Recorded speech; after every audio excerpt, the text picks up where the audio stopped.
Eugene down to shake shit up with the rebels for the cause. I ain't talking to you. That was in 1980.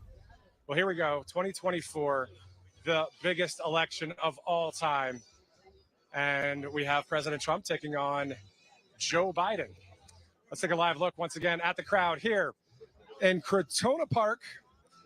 Once again, 10 miles from Trump Tower, about a mile and a half from Yankee Stadium. A lot of Yankee hats and Yankee shirts, but also a lot more on the side of red here as we are live, Right Side Broadcasting Network. I'm going to double check that I'm still plugged in correctly here when it comes to the IFB system so I can hear the director back home. Yep. We are good. Mr. Provoke Once again, you can follow Right Side Broadcasting Network at RSBN. Was make sure there's a number of staff together. that you'll be able to see. So if you look at who let's go ahead and watch following, this rally. right? As you can It's see, about it's already 96 thick or 7 out there. people, 100 people. I don't know what they're going to do. I don't know what the you can damn's go going to ahead do, there y'all. and go to follow a bunch of the staff as well. Because this network, as you know, as you've grown accustomed to, has just embraced We the People, and We the People has embraced Right Side Broadcasting Network. A loud, huge voice in the media right now is are We the People. And so why not cover the truth? Why not talk to the people that are voting for the candidates? That's what the country's founded on, right? So we the people are the bosses. We're the bosses. We hire, right? That obviously, as Lewis was just saying, the Democrats and a few of the Republicans have lost sight of that. And here we are, hopefully getting a nice reset, not a great reset, but just a reset, a general reset for our country. Remember, I'm thinking about Nintendo back in the day. I used to play, Super Tecmo Bowl or any of these video games. And if the game was not working right, you press the reset button or the power on or power off button, where you take the cartridge out, you blow in the cartridge, whatever you had to do to make that thing work, and you made it work. So the analogy is simple. We vote, we work hard for election integrity with people like organizations like True the Vote, or causeofamerica.org with Mike Lindell, or precinctstrategy.com, where you get Christina Bob's book, Stealing Your Vote. You become a committee person. You become a poll watcher. You clear the voter rolls. There's so many things we can do in that nitty-gritty thing of that reset. And then, whether you're voting in person or via the mail or all of it, as President Trump said the other day, he literally said, I don't care how you're doing it, just do it. Vote, vote, vote. So we're less than 6 months from that. Again, let's get to those numbers. I think it was 35 days until the Biden-Trump debate on fake news CNN. And then flip 30. Let's listen in live right now here in the Bronx. USA, USA, USA.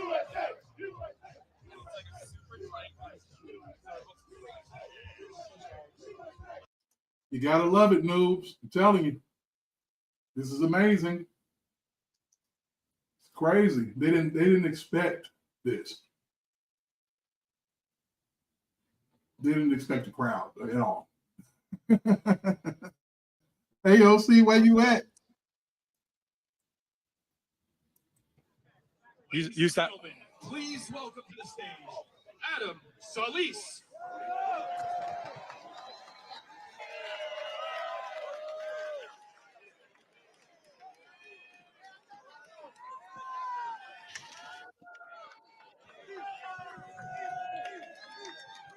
How is everybody doing today? This is an honor, a privilege, and an absolute joy of mine to be able to speak in front of all of you today. I'd like to thank the New York Young Republican Club. I'd like to thank the Black Caucus, Jude Some Fun, the Hispanic Caucus, Algelio Rodriguez, and of course, our president, Gavin Wax. This is an incredible opportunity to speak here in front of you all today. I love the fact that I get to represent the Bronx, show the resiliency, the persistence, and the determination that we embody every single day. Today's going to be an incredible day because not only is it a history being made today, but an opportunity for the world to see exactly how the Bronx operates and who we truly support. Not only is the Bronx red, the Bronx is deep red. The traditions, the values, the morals, the nuclear family, everything that we stand for is here today. In each and every one of you, I would love for you all to give yourselves a round of applause for being here today. When I first took on this responsibility of representing the club, I understood that I would be ostracized and I would be looked at differently because I had a different way of thinking. But I always knew that whatever I thought was going to be the proper thought. I'm not interested in pandering. I'm only interested in enriching my community and watching us all progress forward. Today not only is a moment that we will all remember, but a moment that our families will look upon and see that we actually had the right side on our mind. This is an incredible day. I hope you all are proud of yourselves. We've done something incredible today. It's going to be an incredible event. Of course, you know, our president, President Donald J. Trump, is coming to speak. You know the Bronx is MAGA. You know how we give it up. Y pa mi dominicano y los boricua. Tú sabes que estamos aquí para todo el mundo y estamos aquí para progresar y seguir para adelante, porque nosotros somos de allá, pero creemos en Dios, patria y libertad. Thank you so much, and I hope you all have an incredible time.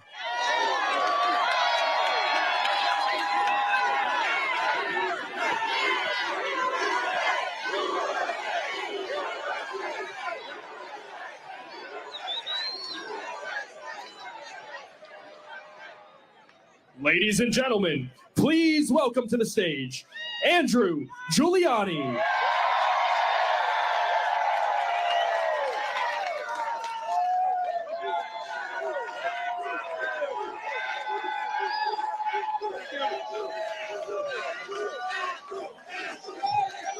Well, hello, New York. And hello, yeah, AOC, you listen. Hello, Bronx. How you doing here? No. I'm going to start with a very, very difficult question. All right, I want to make this tough.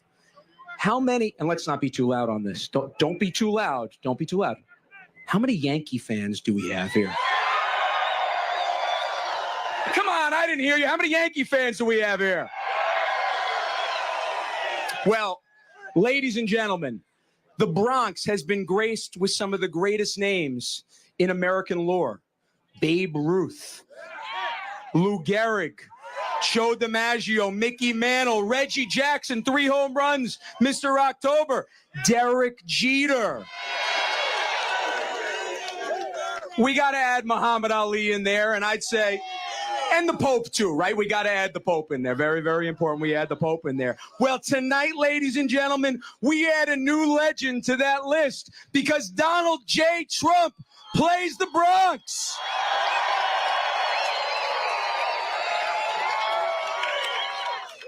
Now, to all those counter protesters outside right there,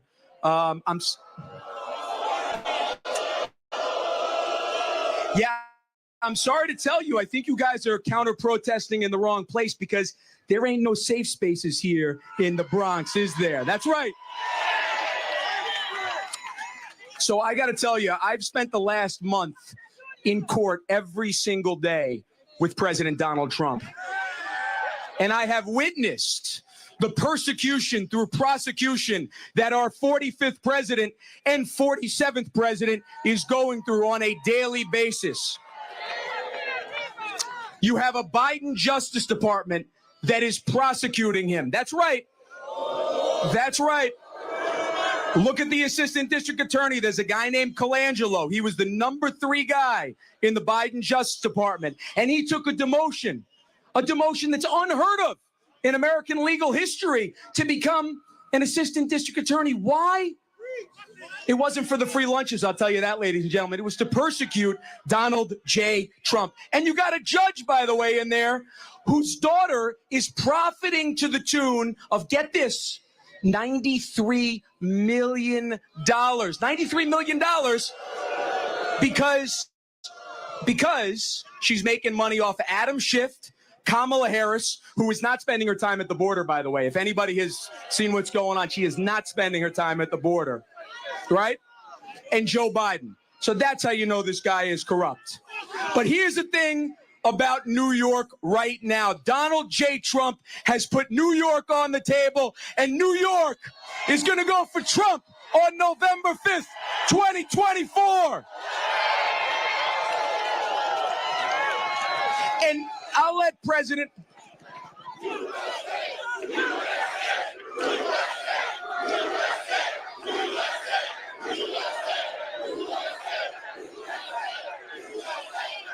And I'll let President Trump go through the reasons why the economy, an economy that had the lowest rate of unemployment since before man walked on the moon in 2019. What did Joe Biden do? He's back in the 20th century, according to him. So, that's where he is in his mindset. 2 foreign wars. Donald Trump, what did he do? He made sure that he ruled with leverage, right? Leverage, so people knew. But I'm going to let him explain all of that to you. But here's the thing, ladies and gentlemen. This is a fun night in May, but you have a job to do. Every single one of us has a job to do. And that's to make sure we sure as heck go out and vote on November 5th, 2024. That you tell your friends that love Western civilization, that love this country, that they better go out and vote in 2024, because if you want to have a country again, then you're going to go for Donald J. Trump. And just one more thing. Babe Ruth, legend, Gehrig, DiMaggio, Mantle, the Pope, certainly the Pope, a legend, Muhammad Ali, Derek Jeter, the captain, I love him. I met my wife at the game that Derek Jeter got his last hit. That's true. But there's one thing that Donald Trump is going to do that none of those could ever do. He's going to make America great again. Thank you very much, ladies and gentlemen. God bless you. God bless America. God bless New York. God bless the Bronx. And God bless Donald J. Trump.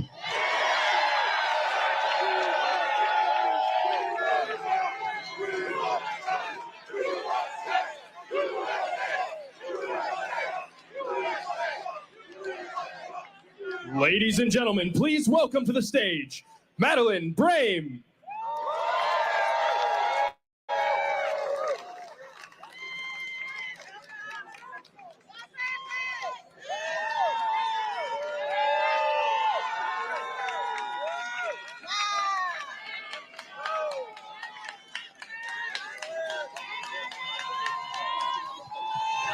God bless America! Land of the free, home of the brave.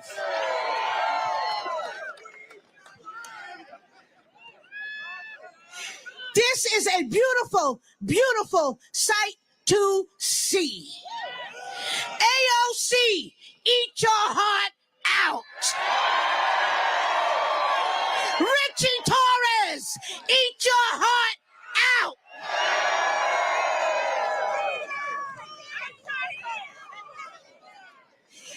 Good afternoon, everybody. My name is Madeline Brame. I am the CEO of Rescue Angel Consultants, LLC. I am also the state director of Blexit, New York, powered by Turning Point USA. Unfortunately, I am also the mother of a homicide victim. Sergeant Hassan Correa was killed in Harlem in 2018 by 4 people he did not know, nor had he done them any harm. Hassan was stabbed to death by these 4 people. All 4 were apprehended. The case was handled in Manhattan District Attorney's Office when Alvin Bragg took office in 2020. Boo! Boo! Boo! His day 1 memo, he said to all of us New Yorkers that he would not be prosecuting crime. But we didn't know that that also meant murder and gang assault. 2 other people charged and indicted for killing my son. He dismissed the complete indictments against both of them. He charged one with the bogus charge of assault with a shoe. Who has ever heard of assault with a shoe? Just like the bogus charges that they're making up about Trump, Alvin Bragg also made up a bogus charge for Mary Saunders. I'm here to tell you all today that we're not going to listen.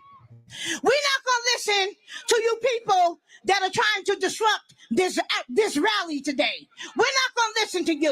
All right? We're going to drown you out because it's too serious. It's too serious. Times are too hard. People are struggling too damn hard. We're looking for Donald J. Trump not to be a miracle worker, but we're looking for him to bring some hope here to the South Bronx and to the entire state of New York. We're looking for him to deliver on what he says. We cannot, or he cannot, expect that our vote is a given, because it will not be a given.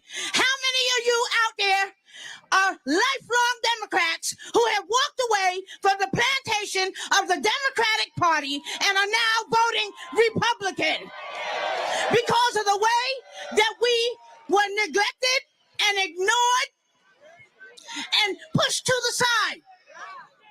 Our communities, especially poor minority communities. Let me make this clear. When I say poor, I mean black, white, Hispanic, Jewish, Asian. All of us are in this together. Italians, all of us are in it. All of us are in this together. All right? This is not a black issue. This is not a white issue. This is not a Democratic issue. This is not a Republican issue. This is a human issue. We got severe poverty in the Bronx. We got unemployment. We got crime. We got failing schools. We got dilapidated housing. We got abortion clinics on every damn corner. Not to mention liquor stores and weed spots and safe injection sites all over our communities. We're looking for Donald Trump to deliver for our communities, to make the major investments. Let's replace the drugs and the guns with hammers and nails and drills and steel workers. Use our young men. Use our young men that are involved in the criminal justice system to rebuild the housing. Use them, pay them decent salary so they can afford to take care of their children and their family and help lift us up out of poverty. Keep your welfare. We don't want your welfare. We want jobs. Create jobs. Decent paying jobs. Educational opportunities. Initiatives that'll help our young men avoid incarceration. Stop letting them go back in the street to commit more crime. Put real initiatives in place that will save their lives. Sometimes jail, sometimes people are not arrested, they're rescued. So when we continuously have this revolving door, we're actually setting our young men and women up to be killed, to kill themselves or someone else. This is a serious conversation. This ain't no joke. There are lives, human lives that are dead. Not to mention the fentanyl poisoning. How many lives were lost due to fentanyl poisoning? I also have a son, Rayvon, who got a hold of some bad cocaine that was laced with fentanyl. So I have two sons dead in the grave in less than 3 years. Hassan murdered, Rayvon fentanyl poisoning. These are real issues. I'm a real person. I go to work every single day, and I can't even afford to pay rent, or I have to make a decision to pay rent or buy food. I look at my refrigerator right now. My refrigerator is empty because I decided to do my laundry. Then we have the illegals flooding our borders, coming into our communities, sucking up the resources that we barely have. Why should we allow this to happen? Every last person here needs to rise up and get fighting mad, and make sure that you are registered to vote and go out there and you vote up and down the line, not just the presidency. The local elections are more important than the presidency. Get rid of AOC. Vote her ass out. Get rid of Richie Torres. Vote his ass out. I have nothing to lose. So I can stand up here and I can say this. None of you here are paid to be here. She got on color TV this morning and said that these people and paid everyone out here. Who here?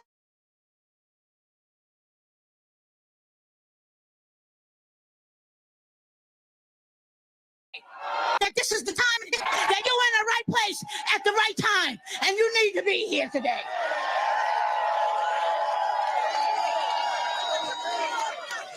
We don't want the Republicans to take our vote for granted like the Democrats did for 50 years.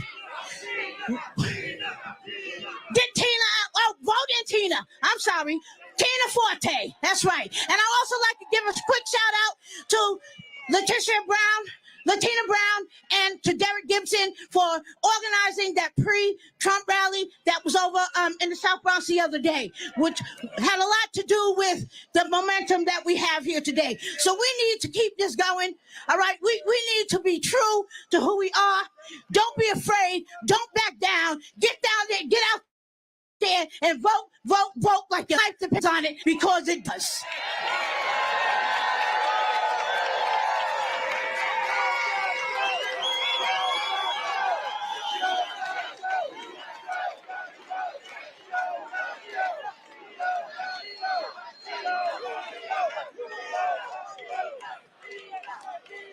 Ladies and gentlemen, please welcome to the stage, Ruben Diaz, Sr.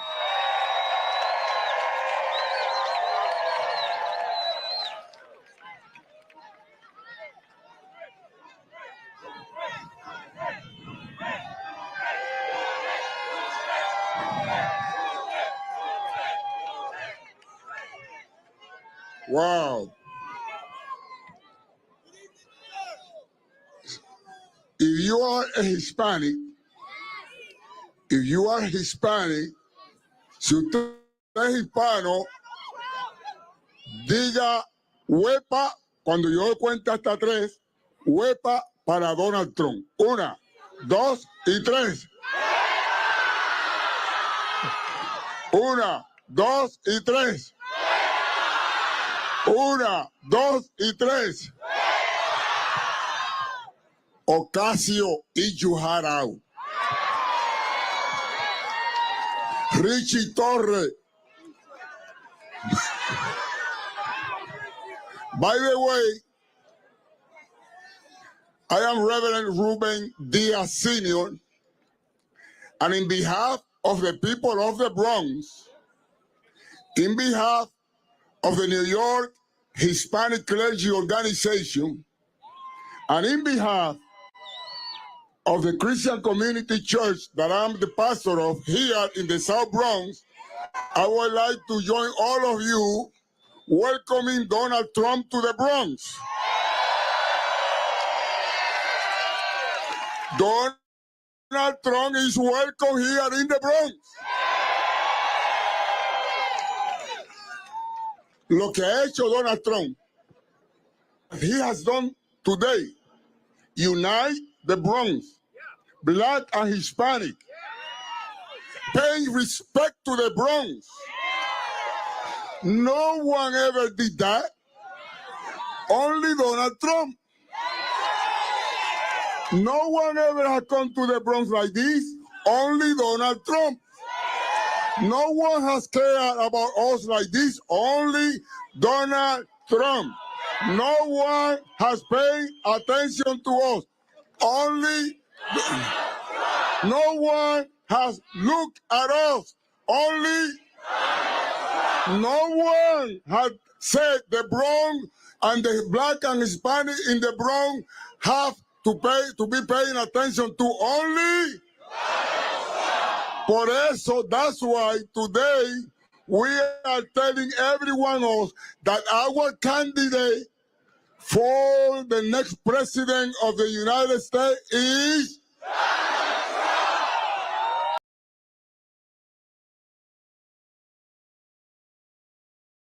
Oh no, what happened? We lost our feed. ALC to hear this. This is the South Bronx. This is our home. This is our borough. This is our county. We want Donald Trump. Donald Trump is welcome here. Donald Trump is welcome here. Donald Trump is welcome here. Donald Trump is welcome here. Donald.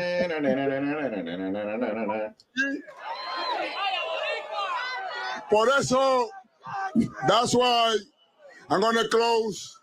I mean, this is incredible. But I want to close my remarks by saying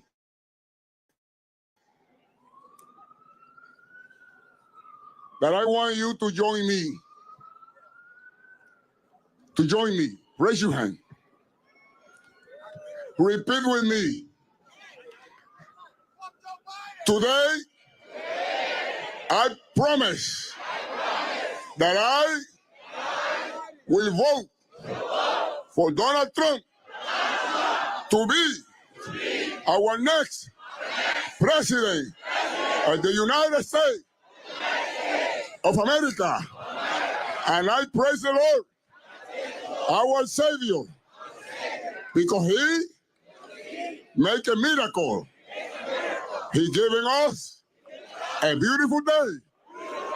They say that it's going to be thunderstorm. The thunderstorm is coming.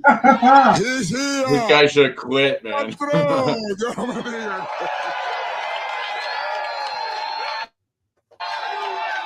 pastor this one today, man. It's a fun time, man. They need to have fun. They ain't got all that right now. You just have some fun. They're all out there starting to wonder, though, how long is this going to go on? No, that's all right, man. It's cool. Well, if you are not fired up after listening to those speeches here in the Bronx, in Crotona Park, just north of the Trump Tower, about 10 miles north, I don't know what else would get you pumped up. That was some great speeches, a lot of mic drops going on. Before we get... we'll talk about the lady before him, man. Yeah, she was on fire. Yeah. Ooh, man, sheesh. I'm like, point after point after point after point after point. I can't argue with you on that. Yeah, you can tell she's been tired of the bullshit for a while. Yes, ma'am. She's like, I ain't got shit to lose. I come out here and say what the heck I want to. I lost my 2 sons. They gone. I get it. I definitely get it, man. You know, and there's people like that in the country, and what people are going through. This is real life stuff. This ain't got nothing to do with no damn Stormy Daniels, man. The hell with her. Shit. Distraction. Yep. I would say the other word, but the F her, but too many people done did it already. It's over with. Well, thank you all for coming to Provoke Thoughts. I'm sorry. I was eating a steak, and then I just want y'all to listen to the content, and it was really, really good. I want to welcome everybody who is here. Make sure that if it's your first time here, like, share, subscribe. You can retweet it over there on X and all those over there on Rumble. Thank you for coming by to check out what we got going on with this interesting, and it seems like a beautiful moment out here in the Bronx. So we're going to get back into the commentary because I'd like to kind of get the full experience with y'all. So let's go. 43 years since a presumptive presidential nominee of the Republican Party has stopped in the Bronx for a campaign stop. So you got to rewind all the way to 1980 for Ronald Reagan. Well, today, President Donald J. Trump going for his third win in the presidency, coming up in November 5th, not too long from now, of course. I want to thank you again so much for joining us. We are going to show you the crowd. We're going to do some interviews, and you're stuck with me for a little bit. So I hope you're enjoying the program. Once again, at Matthew Alvarez on Truth Social and at RSBN, President Trump leading in all the polls, leading in the key swing states. A shout out to you in North Carolina, Nevada, Georgia, Pennsylvania. We see you. We're with you.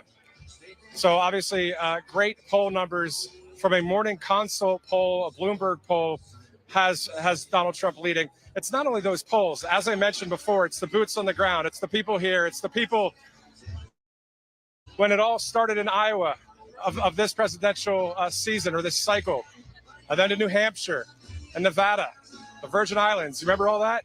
Well, here we are, less than 6 months away from the biggest election of our lifetime. I know that there's a lot of, hype, right? The media always hypes things. I get that. But there are times for actual hype, in my opinion. This is huge. This is historic. And I know I'm preaching to the choir, but let's get to the wellness company, because this group with this emergency info kit and the emergency kit will help you regardless of what's.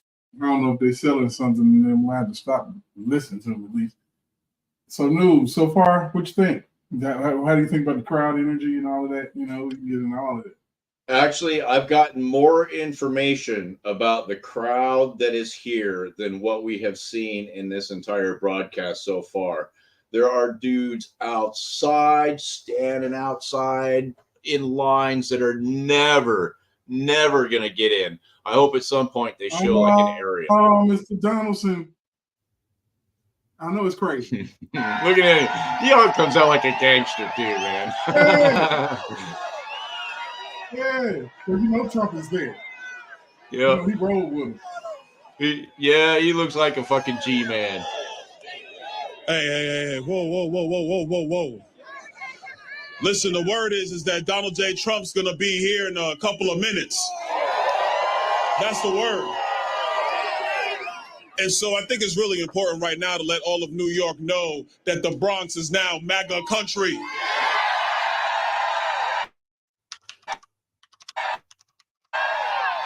That's why that roar is crazy.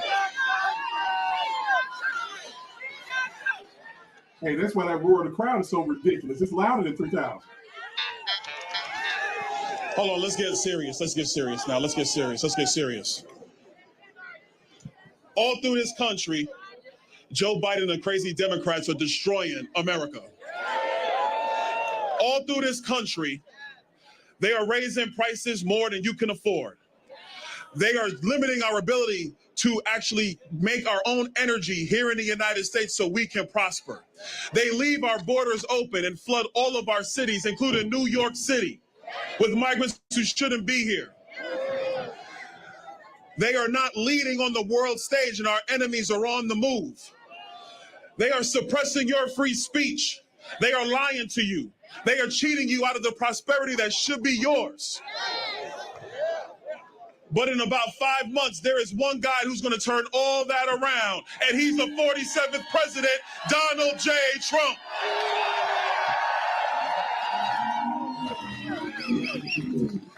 Now,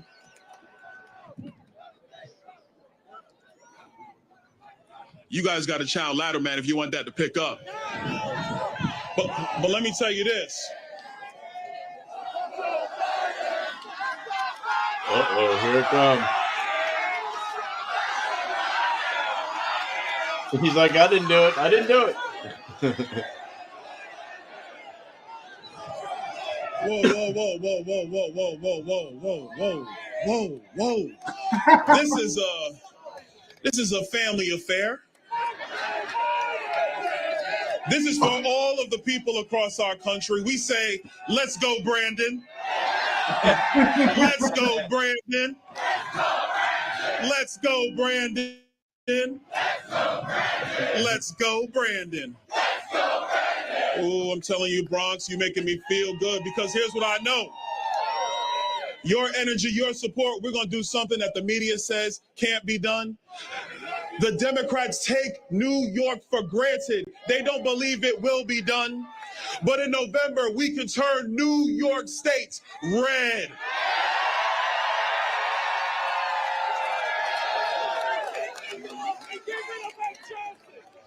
Last thing I'm going to say, and I'm going to lead the stage because there's somebody I know y'all definitely want to hear from. I know you want to hear from him. In our politics, they tell us that black votes are Democrat votes.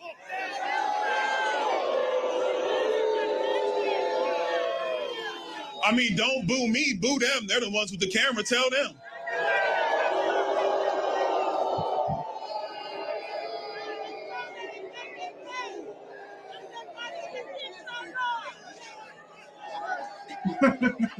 They tell us that if you're Puerto Rican or Dominican or Peruvian or Venezuelan or any other nationality out of Latin America, that you can't be a conservative.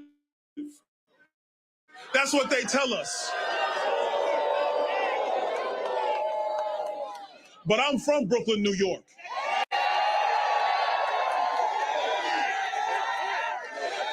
And I know the conservative streak that is in the heart of New Yorkers. And so we're going to do a really big thing in this country in 2024. We're going to change politics.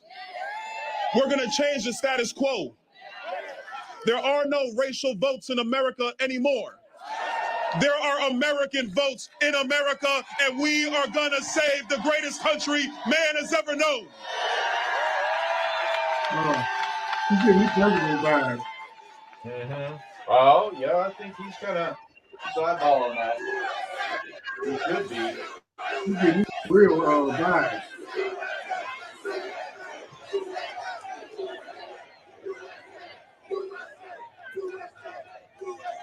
Hey, real quick, I want to let y'all know, because I knew I was coming to the Bronx. I was in my pinstripe suit and everything.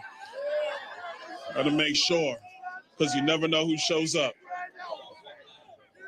But New York, man, I love y'all too, New York.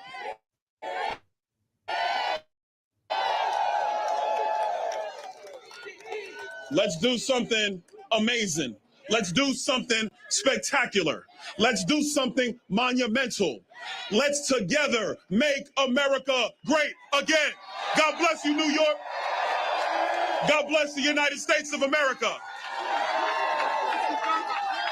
You know what? That was the first time I saw Will.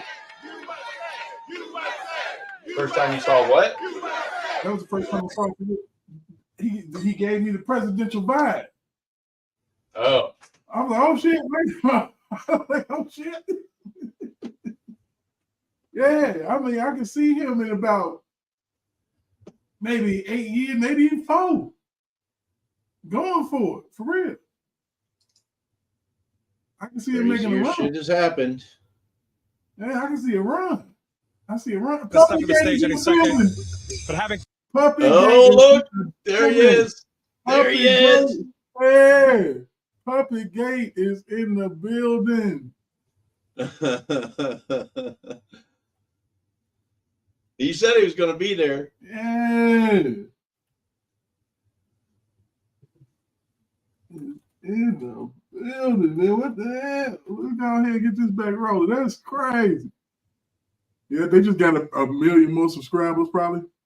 to do is go to makecaregreatagain.com. Use code RSBN to purchase your kit with $45 off and free shipping. So whether it's bird flu or monkeypox, COVID, cyber attacks, or drugstore shortages, you'll have what you need no matter what. Safeguard your health today by going to makecaregreatagain.com and use RSBN at checkout to save. Kits are only available in the United States. And we also want to tell you about, obviously, a very common sense situation here where there's a reason gold is pushing to all-time highs right now. Actually, there are several reasons. The cost of goods continues to rise despite interest rate controls by the Fed. Since January of 20. There's him trying to peddle garbage. Hey, shout out to my 12 that's out here on Rumble. Welcome, welcome, welcome.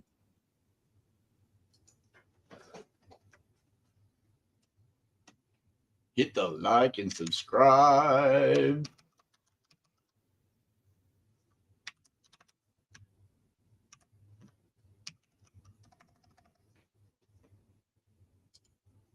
Man, we got Public-Gate in the house. Oh,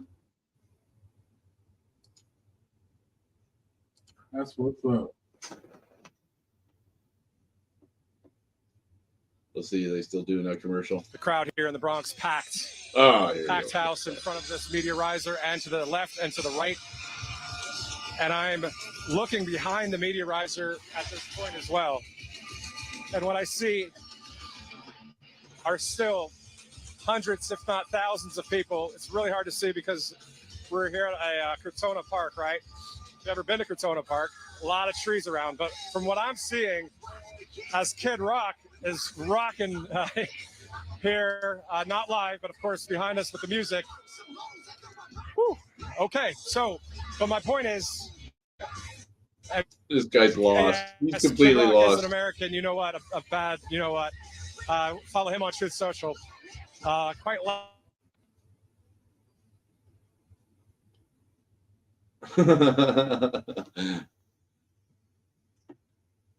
Somebody must be telling him in his ear. You gotta stall. You gotta stall.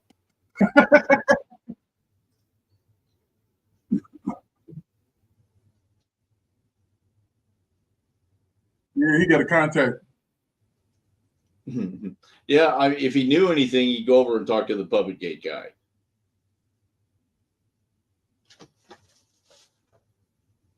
Yeah.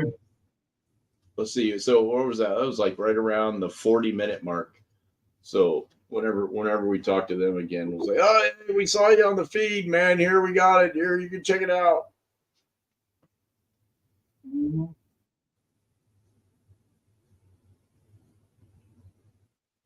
Let's see, 13 minutes. See, I wonder if he's going to be like an hour late again.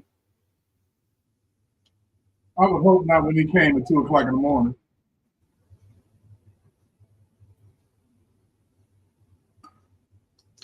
President Ain't no different than going to an R. Kelly concert. What's that? And it's free, too. There ain't no different than going to an R. Kelly concert. Yeah. Be about an hour late, yeah.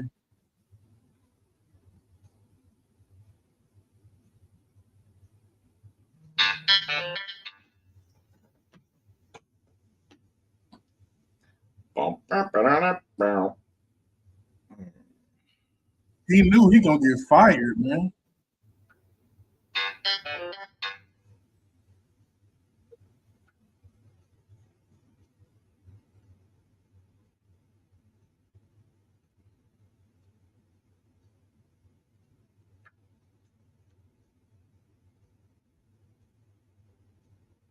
Let's see. He's getting nervous. It's getting dark and shit. I'm out here with all these people.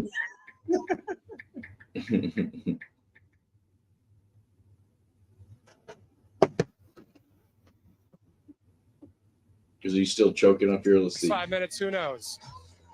But we do want to thank you again for joining us here at Right Side Broadcasting Network. Let's take a live look right now here at the crowd, as this is unfiltered, unedited live footage right here on Rumble, on YouTube, on the RSBN app.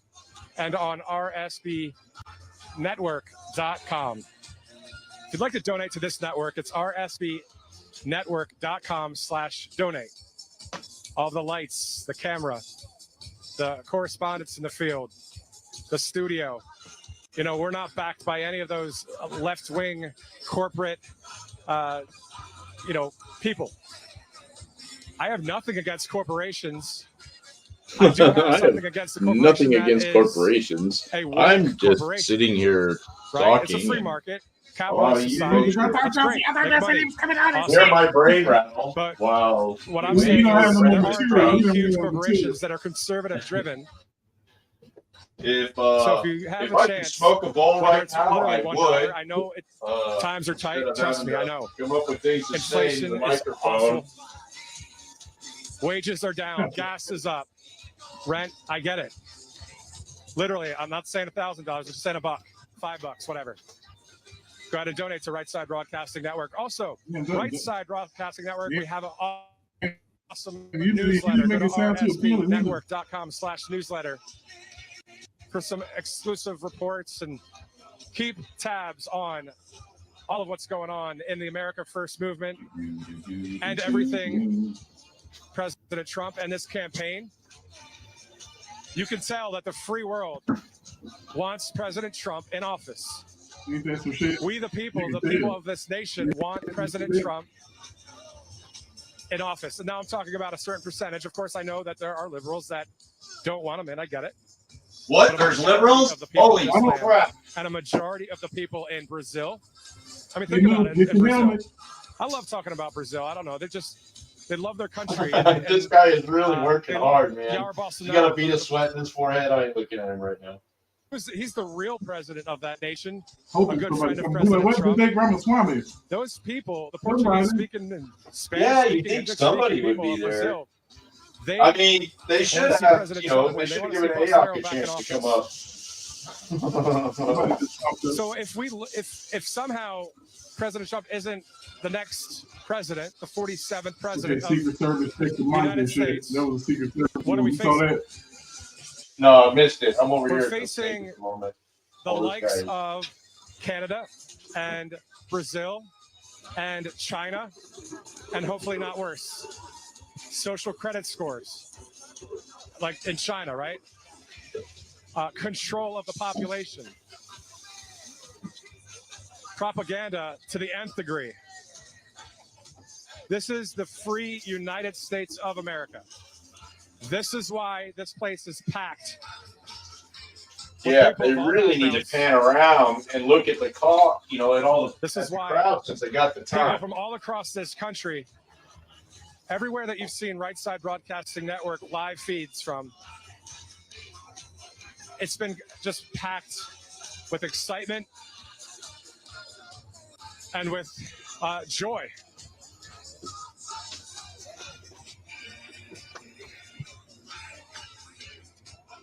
So once again, it's all about let's go Brandon here instead of let's go.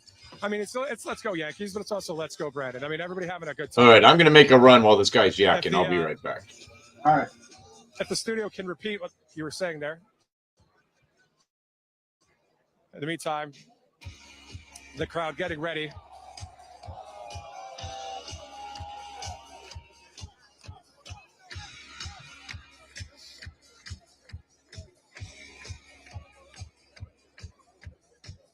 Also, want to let you guys know that you can actually donate in the chat and leave a message for President Trump because he reads our feed.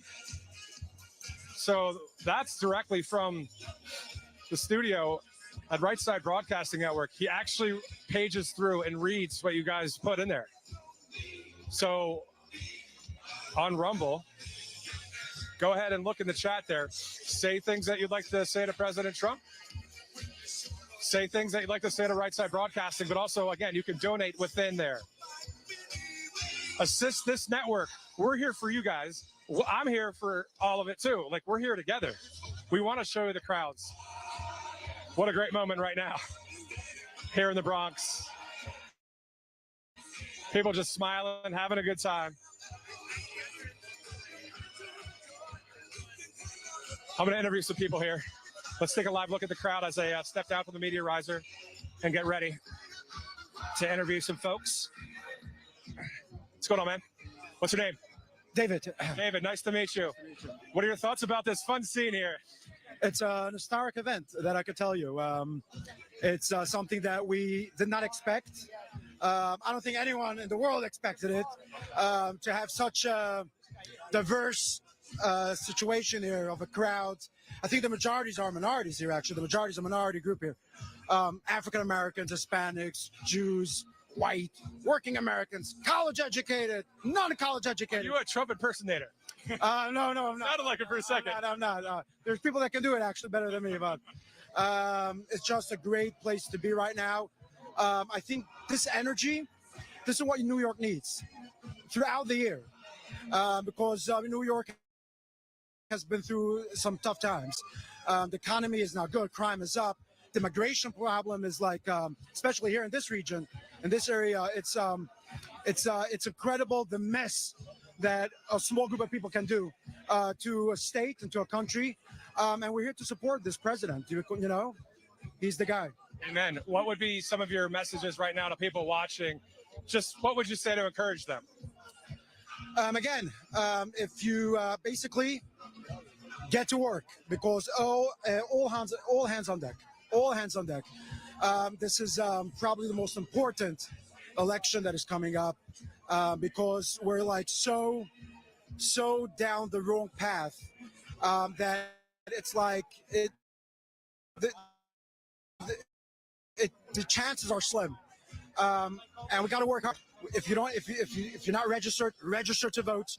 Get out to vote. All hands on deck. We got to make sure to bring this win home, and hopefully New York will change for the better, and New York will turn red. It's a hard thing to do, just statistically the numbers, but we got to do our part. And finally, do you think that law and order and part of President Trump's Agenda 47 policies will actually make a change for New York City if NYPD is free to do what they have to do? Obviously nothing illegal, but just enforcing the law. I think there's only some things that the federal government can do and help. I think local politics is where everything starts. But of course, Trump is in, and you got the federal government behind law enforcement.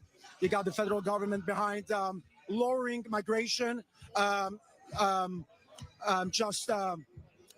Everything about the immigration situation, I think, is the most essential part for the Trump presidency and the federal government. I must say, criminal justice reform wasn't a promise that Trump said in 2016. Like, we didn't hear the rallies, we want criminal justice reform.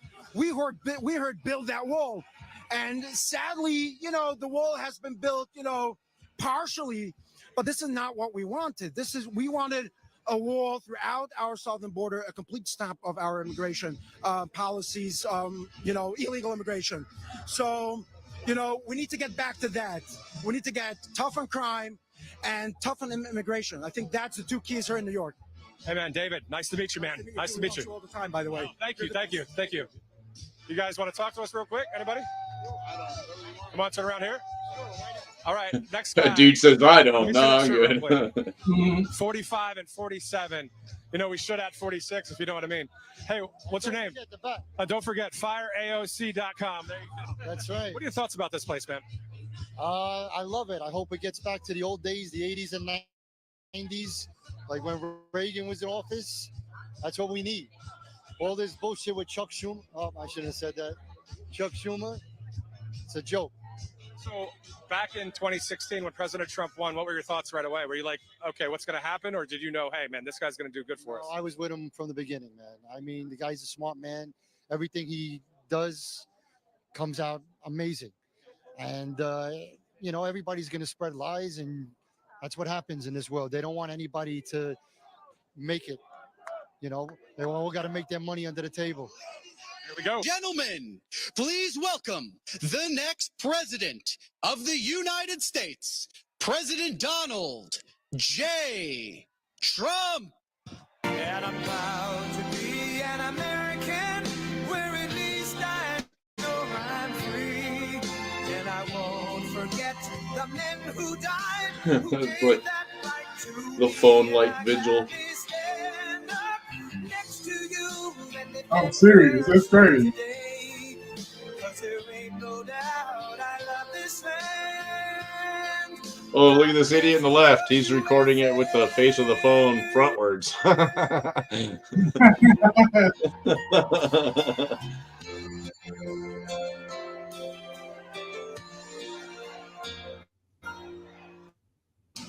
From the lakes of Minnesota to the hills of Tennessee, across the plains of Texas, Detroit down to Houston, and New York to LA, where there's pride in every American heart, and it's time we stand and say that I'm proud to be an American, where at least I know I'm free. And I won't forget the men who died, who gave that right to me. And I gladly stand up next to you and defend her still today. 'Cause there ain't no doubt I love this land. God bless the USA.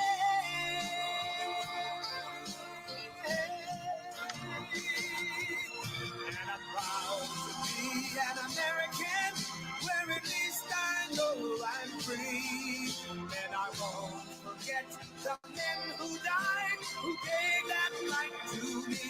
And I gladly stand up next to you and defend her still today. 'Cause there ain't no doubt I love this land. God bless the USA.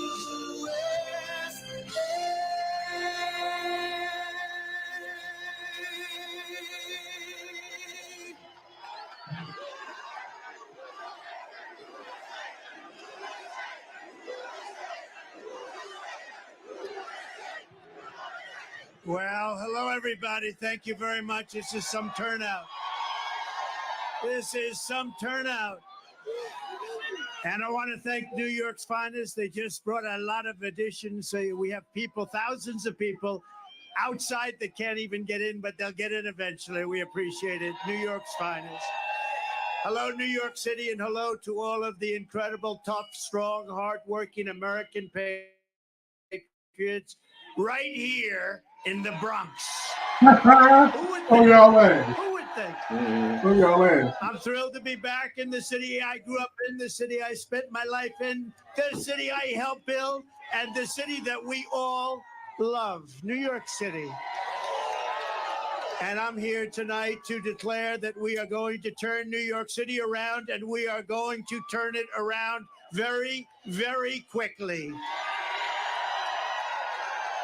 We're going to bring safety back to our streets. We're going to bring success back to our schools. We're going to bring prosperity back to every neighborhood and every borough of the greatest city in our land. We're going to reduce taxes. We're going to bring businesses and big taxpayers back to New York. Gotta bring them back. Gotta bring them back. And we're going to make New York bigger, better, and more beautiful than ever before. And that includes right here in the Bronx. And it's going to be done and funded, started directly from our great and beautiful White House. Is that okay? For my whole life, I always thought that this city is a monumental testament to the power of the American spirit and the American dream. When New York started as a small, rugged Dutch trading post near the tip of Manhattan in 1624, what you see around you is nothing more than wilderness and marsh. But by the muscle and backbone and genius of the people of New York, we built the city into the towering forest of iron, aluminum, concrete, and steel. We made this city and state into the capital of global commerce. We turned our hometown into the bustling center of a confident, glamorous American culture, and we inspired the entire world. We inspired the world.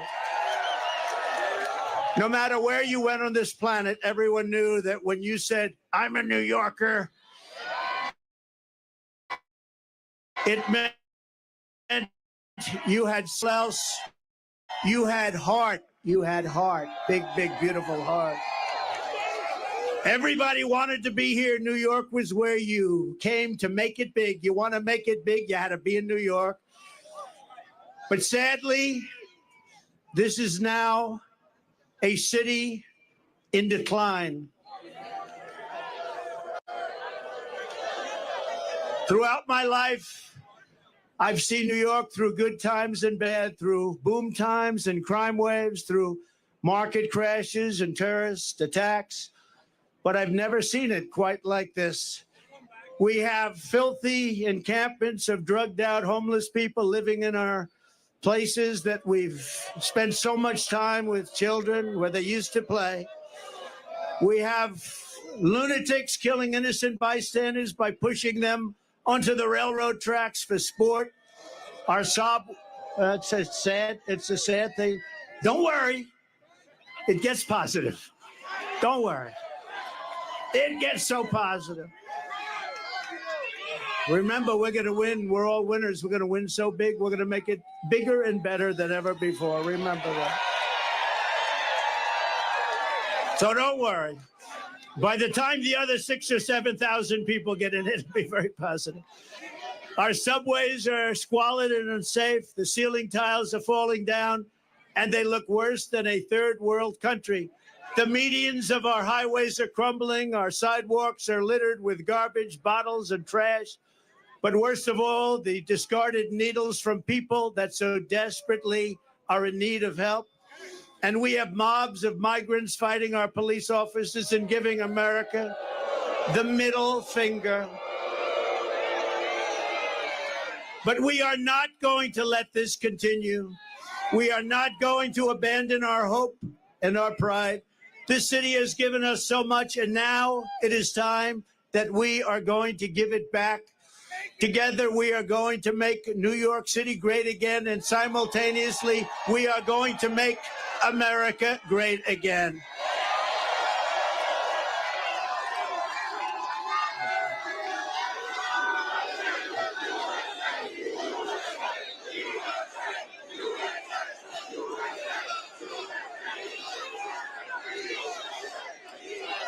Thank you.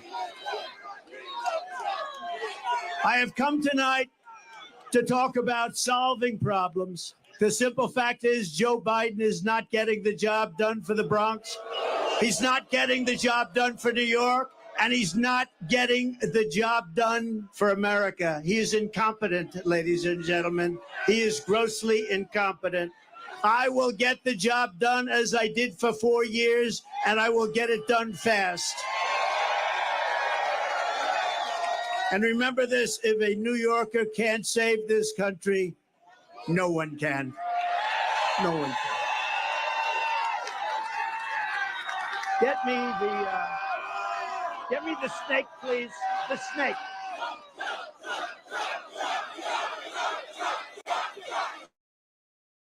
Thank you, everybody. What a crowd.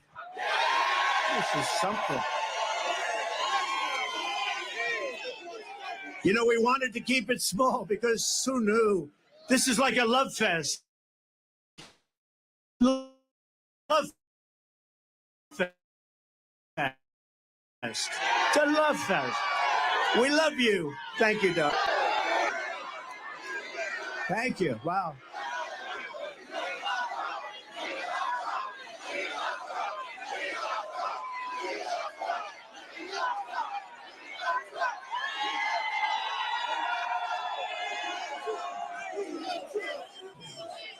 Who said we're not going to win New York? We're going to win New York so bad. You know, if we win New York, we win the whole thing. Wouldn't it be nice? Wouldn't it be nice? We take back our country and we'll do a job like nobody's ever done before. And what we did for 4 years was incredible, but we also learned a lot. We're going to get in there very fast with the right people, great people, people that are tested and true. Years ago, there was an ice skating rink, the Wallman rink in the middle of Central Park. You know that story? that had been under construction for more than 10 years. They couldn't get it open. It was a renovation. They couldn't get it done. Mayor Koch was at his wits' ends. They just couldn't get it finished. They couldn't get it built. They couldn't get it open. People wanted to skate before their children turned old.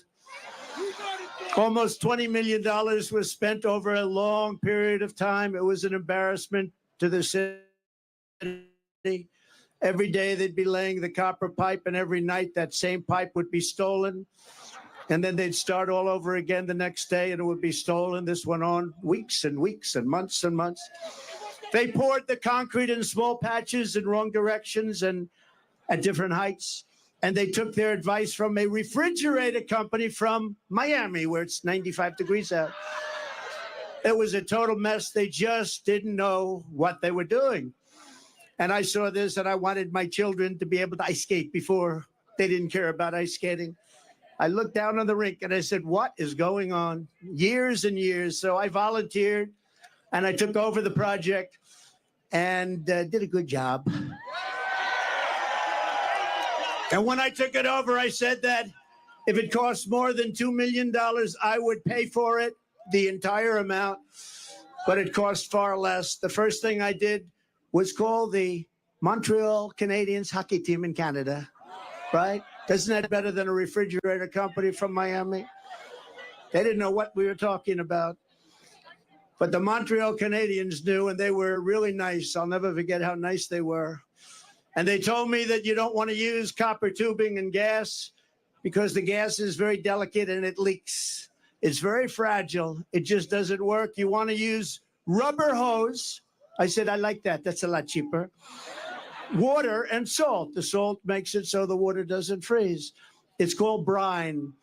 And you're going to put that under the concrete. You're going to pour the concrete over the top. It's going to be great. It's going to work. Not going to leak. It's cheaper, faster. And it works all the time. And when we opened, there were no leaks. There were no problems whatsoever. Anyway, I started the project, laid the rubber hose, mixed the water and the salt beautifully together. I was down there when they were doing it. I said, you got to do it right. And covered the entire rink with concrete in 4, literally, you had to see this scene, concrete trucks operated by the Teamsters. Do we have any Teamsters here? Oh, you got to make sure that O'Brien, he's a good man. He endorses Trump. I think he's going to, actually. But the Teamsters, it stretched all the way. You had trucks stretching all the way from the Woolman Rink, which was, let's say, at 60th Street, all the way back to Harlem. One contiguous pour. It was a day and a half of pouring concrete. One contiguous, a giant surface. As you know, the rink was completed in just 3 months for far less than the $2 million projected. The biggest expense was actually the demolition. That is the demolishing of everything that was built so incorrectly, so badly over a 10-year period. The biggest cost was demolition, taking it all down and starting all over. We opened with a ceremony with all Olympic gold medal winners, including the great Peggy Fleming, Dorothy Hamill, Scott Hamilton, and all of the others. Every one of them was there. It was a beautiful night, beautiful weather. I'll never forget the evening. It was one of the most beautiful. My parents were there. Now they're looking down on us. They say, wow, that's my son. Can you imagine? That's my son.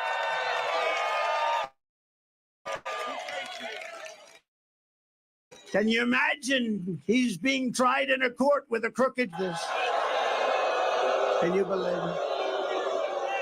And highly conflicted judge at that. But everybody was there, and it was really something to behold. It was an incredible experience, and one of the great experiences of my life in New York. We opened it. It's been successful, and successful ever since. What a great, great experience. It was beautiful. And, you know, a lot of it's common sense. You like to say the Republican Party is the party of common sense. You don't go to Miami when you want to make ice. You go to Canada when you want to make ice, right? Or you can go right down the road in the Bronx to Ferry Point, right? Everybody know about Ferry Point. It was another disaster, a development where the city had spent over 29 years, almost $300 million trying to develop it into a luxury golf resort, anything. They'll take anything. They were spending money. You know, trucks were going here, dumping, getting filled up, moving it here, dumping, getting filled up with the same stuff. This went on for years, back and forth, the same stuff. They were feather bedding. They were doing lots of bad things. But really, they didn't know how to get it done. They had no idea how much money they were spending. And when asked how much they spent, they said, we just don't know. That's been going on for years, decades. They were unable to do it. And at the time, the mayor, Michael Bloomberg, said, no, it's all right. It's okay. Now, Michael Bloomberg was the mayor, and he called me. He said, I have to get this done before I finish my term. It was very important to him. He was embarrassed by it. Everybody was embarrassed. It was the Mayor Koch. It went through a lot of different mayors. Almost 30 years, remember that. And he said, in all fairness, he said, I want to get this done, and you're the one that can do it. You're the only one that can do it. And I said, and I will do it. I will get it done. And we got it done before he finished his term, which was great. But there were no other bidders to my knowledge. And I took over the project, spending only my money to build it. And I called all of the contractors together. These were tough people. These were tough, hard people. Many of you are probably contractors on that site. And I said, look, fellas, you guys have made a fortune on this thing for years and years against the city. It's time we get together and build it. Let's get it built. Let's do it right. And let's get the hell out of here. We owe it to the city. And they worked so hard, the roughest, toughest contractors in New York. They had spirit like you've never seen before. And it was magnificently designed by the great Jack Nicklaus, who told me, I don't want to make any more money. They paid me enough. Everybody get paid a fortune. Jack said, I don't want money. I just want to see it get built for the people of New York. And that's what we did. But everybody, just like Jack, they said very similar things. These guys were rough and tough, and they made a lot of money, but you'd think they'd want to make more, but they didn't. They just wanted to get it built. And in just a little more than a year, so this was going on for 30 years, including, think of it, just a magnificent thing to watch. You had to watch these people working, just the opposite of what took place for the first 29 years. But we had a magnificent world-class golf course that many of you have played now. And it's rated as one of the best public courses in the country. And then a short while later, we built a beautiful clubhouse, one of the prettiest I've seen, built it, completed. The project was absolutely beautiful. It opened to great fanfare and great, great success. And do you want to hear the end result, though? Should I? Should I go off teleprompter and tell you the end result? You think Biden goes off teleprompter? I don't think so.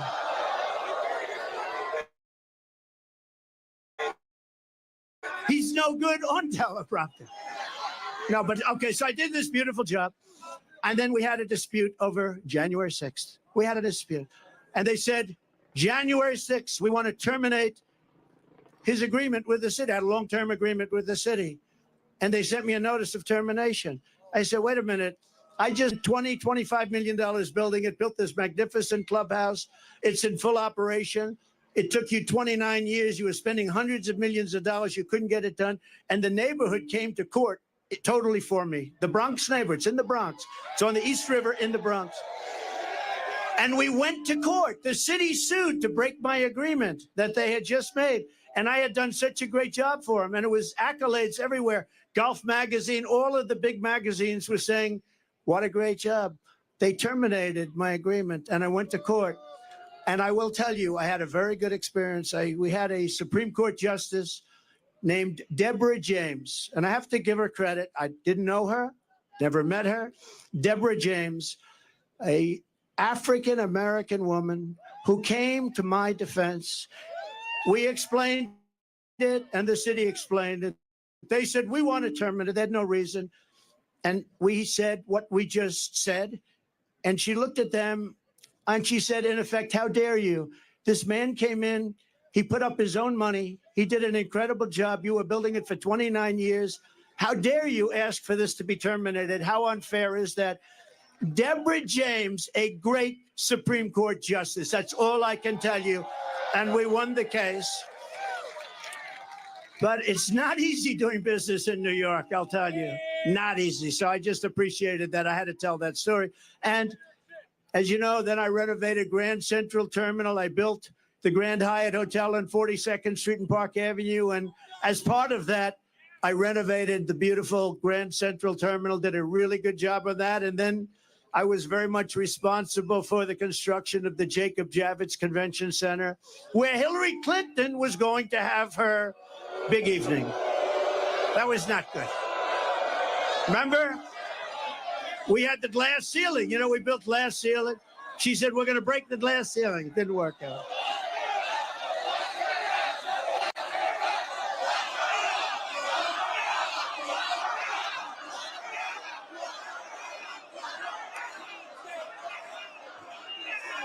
You know, I'll tell you a little secret that I don't think I've ever. I hated the concept. I said we have to get on with our country. We have to win against Russia. We have to win against China, North Korea, all the different countries we're at loggerheads with. But as long as you have a smart president, you're going to win those battles. We're winning all those battles, even with the fake Russia scam, which made it harder. But you hated that. And then you see what they want to do to us, to me, to us. And they come along and they don't mind because Joe Biden is the worst president in the history of our country, has no sense, doesn't know what he's doing, grossly incompetent, and our country is going to hell, but we're going to turn it around. We're going to turn it around fast. Because above all else, and I say this and I believe this on New York, is you are different. You do know that. You know that when I called for this rally, we said, let's just have a meeting. Don't call it a rally. And so many people showed up. I said, like it or not, this is a rally. This is as far as the eye can see. You have to see the lines outside. They're going for miles. But when we saw it and we saw the love, because I called up this morning, do the people like me or do they hate me? They said, they don't like you, sir. They love you.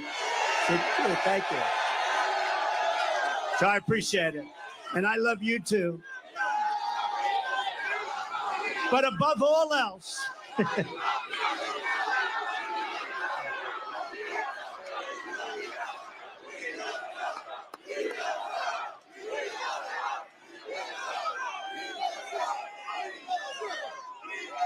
boy, look at all the cameras back there. That's amazing.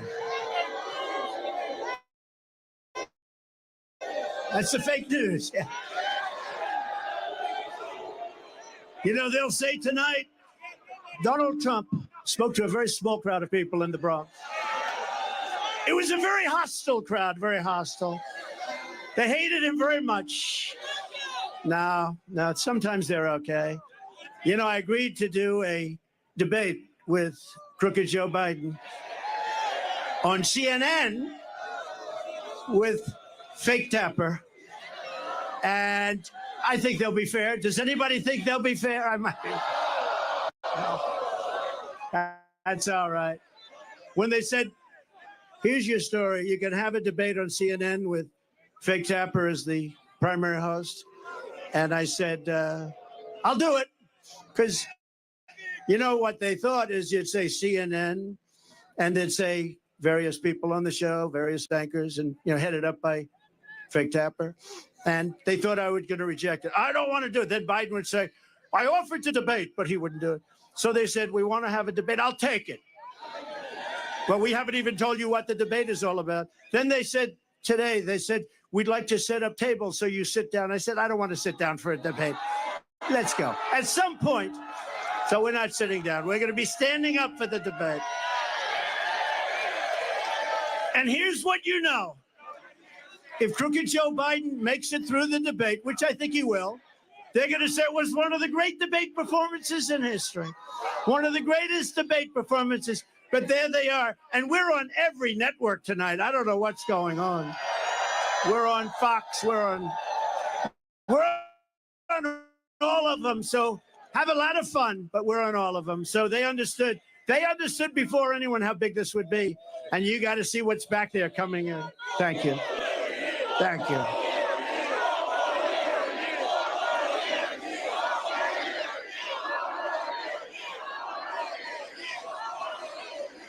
But above all, New Yorkers have something called common sense, and we do have common sense. And old-fashioned American common sense is exactly what I intend to bring back to the White House, just like we had for 4 years. You know, we had 4 of the greatest years in the history of our country. We rebuilt the military, we cut taxes, the biggest tax cut in history, the biggest regulation cut in history. We defeated ISIS. We defeated ISIS, and we did it in about 1/100th the time. They said it would take 4 to 5 years. It took me like 2 months, right?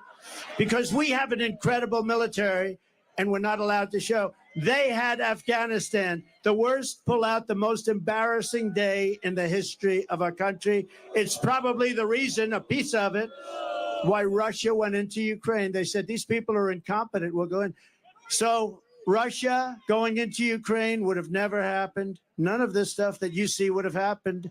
Israel would have never happened, the attack on October 7th, and you wouldn't have had inflation. As soon as I get back into the Oval Office, I am going to pick up the phone and I'm going to call your mayor and your governor, and I'm going to say, this is President Trump, and I want to come back and help. Look, you have a Democrat governor, you have a Democrat mayor, and we are going to work with them, and we're going to get this state and this city at a level that it's never seen before, frankly. I think we can do that, too. We're going to be helping them a lot, much more than anybody would expect. It doesn't matter whether they're Democrats or Republicans, because this is about our city and our country, and it's really about the people. And in this case, the people of New York City, New York State. We're going to make you very, very happy. And Biden can't do it. He doesn't know he's alive. You know, see all the stairs here? Stair, 2 of them behind me, 1 in the middle. When he's finished with his 2.5 minute, you know, do you ever watch a speech? They last for about 1.5 minutes. When he's finished with his speech, he can never find the stairs. He can never find the stairs. And when he does, it's not a pretty picture either. Thank goodness for Secret Service. They come up and they guide him off. No, this is not what we need. When you see President Xi of China, when you see Kim Jong-un of North Korea, when you see Putin, and you see all of these people, they're at the top of their game, whether you like it or not, and they can't believe that this has happened to the United States. We have lost respect all over the world. We were the most respected country in the world 4 years ago. We were respected more than our country was ever respected 4 years ago, and now we're being laughed at. We're like a joke, and that's not going to happen. That's not going to happen. We're going to do whatever it takes to fix our roads, bridges, and highways. We're going to take back our parks, not just for children, but for everybody. We're going to renovate New York's subway system so it no longer looks like it hasn't been cleaned since 1932, but rather it will be the most beautiful transit system anywhere in the world. I don't know if you know it. It's by far the biggest infrastructure, subway infrastructure in the world, and we're going to make it by far the biggest, and now we're going to make it by far the best. We're going to make it beautiful again. And a lot of it is topical. You know, the expensive work people don't understand because they're not in construction. It's topical work. It's topical. It's built. The expensive, the hard, the labor, the money, the big stuff is done. We're going to make it beautiful. We're going to make it good. And most importantly, we're going to let New York's finest do its job. The transit cops do their job. We're going to make it safe. Most importantly. And importantly for the people that are before me today, we are going to make life in New York affordable again. It's gotten totally out of control. The minute crooked Joe Biden shuffles out the door, I will rapidly rebuild the greatest economy in the history of the world. Look, we had the greatest economy in history. Everybody here, where you have a small business or if you had a job, you were getting the only one more here? than you ever made. And we had no inflation. We had 1.4%, considered none, considered better than none, because frankly, none in its own way is a bad thing also. We have a perfect number, 1.4%. It doesn't matter whether you're black or brown or white or whatever the hell color you are, it doesn't matter. We are all Americans, and we're going to pull together as Americans.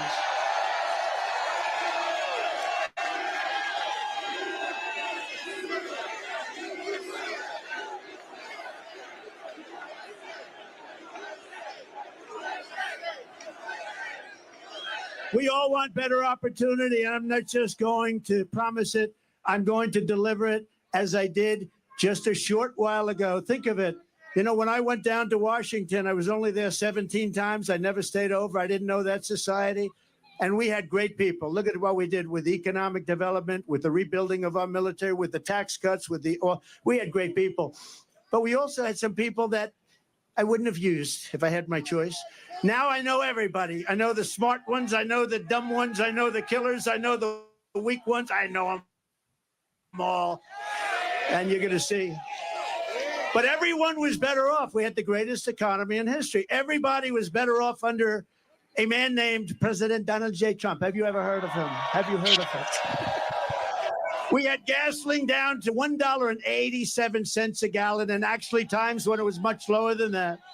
We had a record low poverty rate for Black Americans and Hispanic Americans. We had the best poverty rate in terms of the positive number ever in our history for Black Americans and Hispanic Americans. We lifted 6.6 million people out of poverty. Nothing like that has ever happened in our country. And the real middle class income rose over $6,000 a year. Think of that. Under Biden, it's a disaster. Real middle class income has fallen over $2,000 a year. That's a lot. That's a difference of $8,000. Real earnings for African Americans are down 5.6%. African Americans are getting slaughtered. Hispanic Americans are getting slaughtered. And these millions and millions of people that are coming into our country, the biggest impact and the biggest negative impact is against our Black population and our Hispanic population, who are losing their jobs, losing their housing, losing everything they can lose. They're the ones that are affected most by what's happening. Not only the fact that you've lost the use of your schools, your parks, and your hospitals. Joe Biden's inflation. Do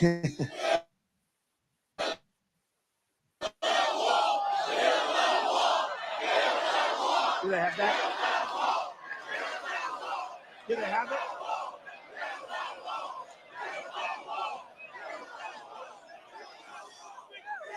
Speaking of the wall, so we built much more wall than we built 571 miles of wall. We had the safest border in history. We were going to put up within a period of 3 weeks. It was all built, laying there, ready to be put up, designed by the Border Patrol, who are incredible people, ICE, who are incredible people, all together. I wanted to put up concrete plank for the contractors here. They didn't want it. They had to have hardened steel. They wanted 6,000, 7,000 pound concrete. They wanted rebar in the middle. They wanted different materials, harder to cut. So we had very hard steel, very good stuff. Everything was good. We had the panel on top. It was called an anti-climb panel. We had the best wall, and it was going to bid. We're going to add 200 miles of wall. It would have taken about 3 weeks. And then we had the rigged election. And you know what happened after the rigged election? They took the wall, and instead of putting it up, they sold it for 5 cents on the dollar. And I said, these people really do want to have an open border. And that's what's happened to our country. Our country has gone to hell because also misappropriation of government funds. But I want to thank Mexico. I want to thank, because I went to Mexico.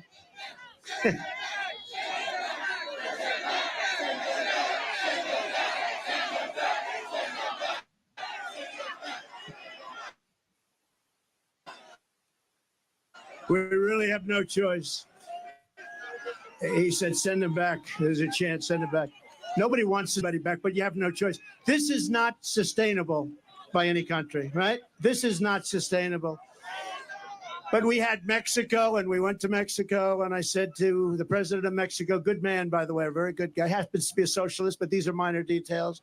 I said to him, Mr. President, we need you to give us 28,000 soldiers to guard the wall. He said, well, how much would you pay for that? I said, nothing. I'm not paying anything. You're sending them in. They're coming in caravans. You have to do it.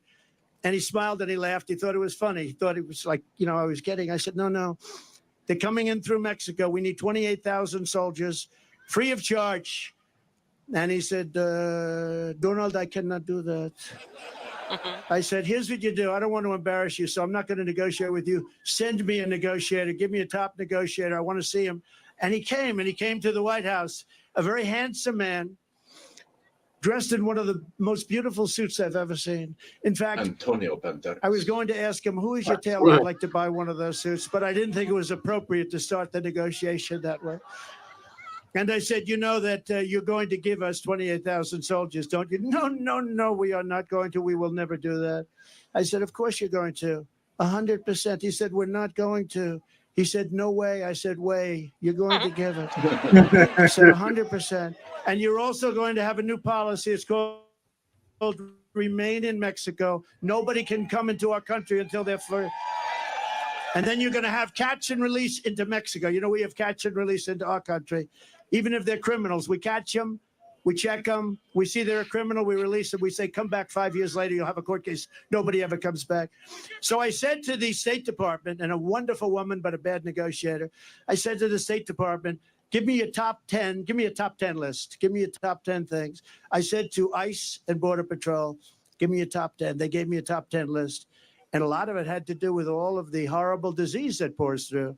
People that have highly contagious diseases are coming into our country at levels that we've never seen before. So many other things. And they gave me a top 10 list, but they laughed. They said, sir, they'll never do. We've been trying to get this stuff for 25 years. I said, if I were a betting man, I would bet you any amount of money. You'll have it very quickly. So this man comes in. I said, we want a policy, remain in Mexico, Tijuana. Hundreds of probably the fastest growing city in the world for a period of a year. That place was loaded up with people. They weren't allowed into our country. And we had already built a lot of the wall, a tremendous amount, 571 miles. Without that, we couldn't have ever done this. And he said that we're not going to do it, sir. I said, you are going to do it. He said, we're not. I said, here's the story. I'm not going to mess around with you. I have to go. I have a very important meeting, much more important than this. I said, here's the story. You're either going to do it. It's Friday evening. Or on Monday morning at 7 o'clock in the morning, we are going to put a 25% tariff on everything that Mexico sends into our country. And then 1 month later, if you don't do it, we're going to put a 50%. Then we're going to go 75. And because I'm a nice person, we're going to stop at a 100% tariff. And here's and I had it literally written. I'm saying, should I sign it or not? Am I going to waste the ink or not? Because I'll sign it right now. On Monday morning at 7 o'clock, you're going to pay up to $100 tariff. He said, sure, I'd like to make a phone call. I said, I wonder who you're going to call. Let me guess. You're going to call the president. He comes back 3 minutes later. Sir, it would be our great honor to give you 28,000 soldiers free of charge. It would be our great honor to have a policy of remain in Mexico. Anyway, we got all 10 things. It took about like 10 minutes. It was not. And now the other day, did you see? Mexico said to crooked Joe Biden, we want $20 billion a year just for the privilege of negotiating with you. We want you to pay us. Did you see that? That's a lot of Taco Bell. Wow. There's a slight difference. Would you say? He would have never asked that. He would have never asked it. So he said they want 20 billion. 20 billion, not 20 million's a lot. They want 20 with a B, $20 billion a year, just for the privilege of negotiating with Mexico. And you would never get the things that they gave up, remain in Mexico. They gave up catch and release in Mexico. They gave up everything. They gave up everything. They did. They did give up the Constitution. Joe Biden. For real. His inflation has cost the average New York household a staggering $24,000. So much. Bacon has gone. I don't eat bacon anymore. It's too expensive. It's true. It's gone up like 4 times. I said, what's with bacon? But if you look at the Biden price hikes, very much caused the runaway inflation, the likes of which I don't think we've ever seen before, anything like it. And they're costing average New York families $1,000 inflationary costs. I call it the Biden inflation tax. On this video, I'm sure. On day one, we're going to throw out Bidenomics. They're going to replace it with Maganomics, like your hats, Maganomics.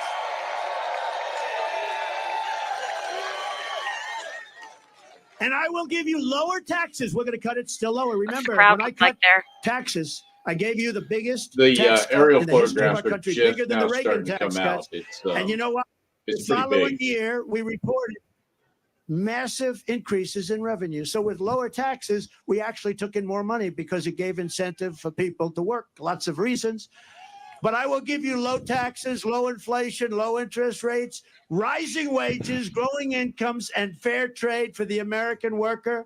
And we will make energy affordable again by saying, drill, baby, drill. There you go, Nancy.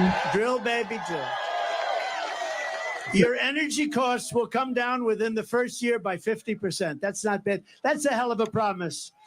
And it will, too. We can drop that so quickly. Remember, it was his stupid energy policies that caused the inflation. Now, it's more than energy. Now everything's like on fire. The whole place is a mess.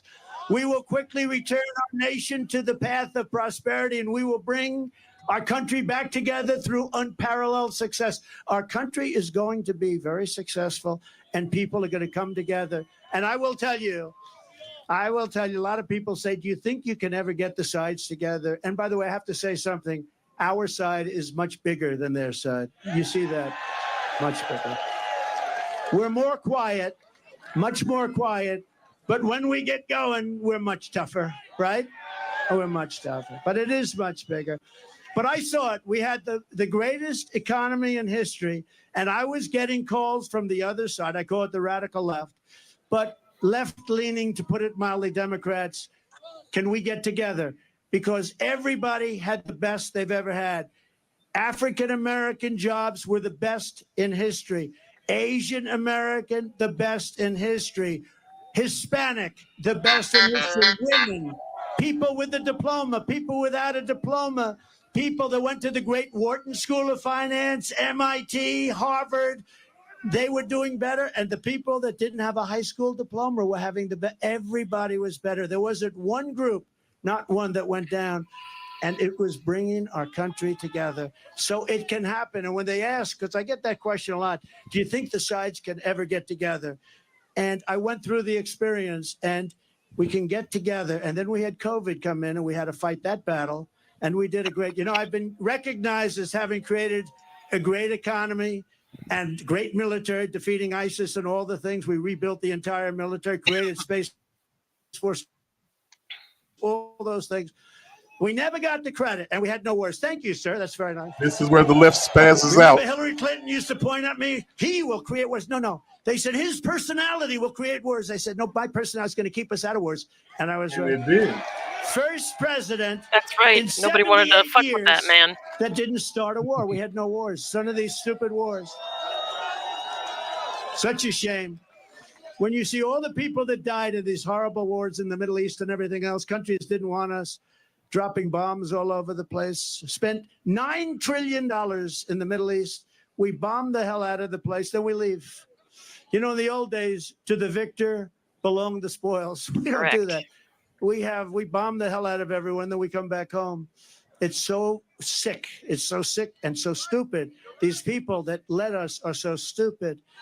You want to use that as a last resort. You can solve these problems with a meeting or with a telephone call. You don't have to drop billions of dollars worth of bombs on people's heads. You don't have to.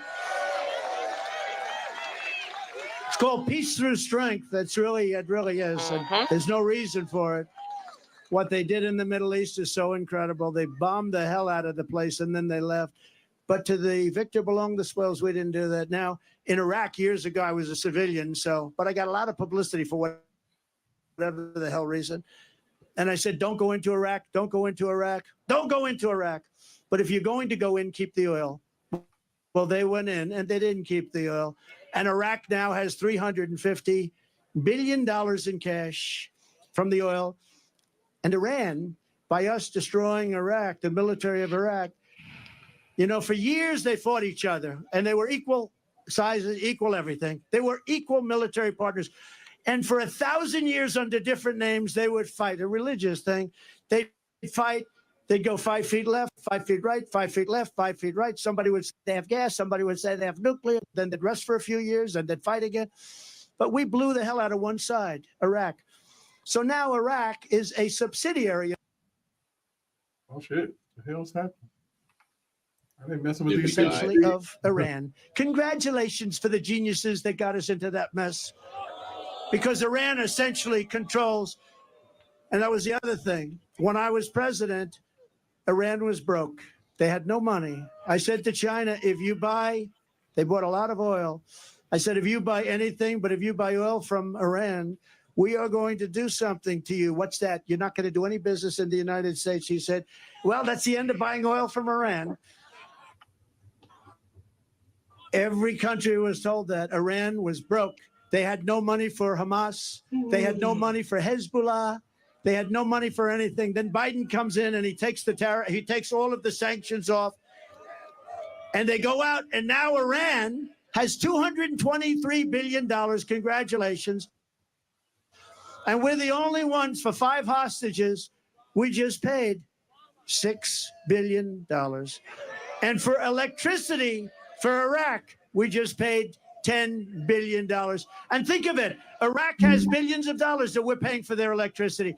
So we were in a position, there was no terror, there was no threat, there was no nothing. And now Iran has become a big threat again.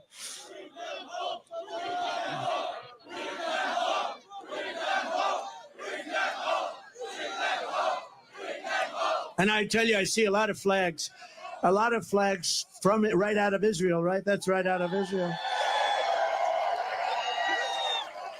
But remember, I said it a month ago, and it's a terrible thing to say, but I believe it.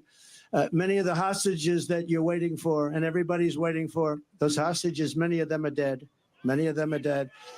And it's a horrible thing. It's a horrible thing, but many of those hostages are dead. And that's why when you see these negotiations where Hamas is like not getting back, they're saying, man, we could make a good deal, but these people are no longer alive. When I saw the way they were treated, when I saw they were thrown into the cars and how horribly they were treated, there's no way that those hostages, and some will be alive, but many of those hostages are dead. It's a very serious, horrible thing. It would have never happened if the election weren't rigged. It would have never happened if I were your president. They would have never done it. Because we have so many young people here today, I want to talk about, just for a moment, about success. Do you remember I used to give talks on success before politics? Okay, that's enough. We're going to do it. I know you're on our side, but it's enough. We're going to get them home. It's a rough situation. But remember, we used to give talks on success for the learning addicts and for others. And I used to do that before politics. And maybe it's one of the reasons I went in. But because, well, bringing our city back, it starts with getting the right leadership. It also involves men and women just like you. But I talk a lot about success, and I get paid money to talk about success. I would have done it for nothing.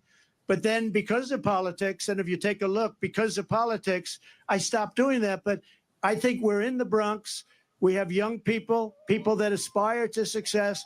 And I just wanted to know. Here's a commencement speech for your ass. I'm tired of politics. Can we devote 6 minutes to success?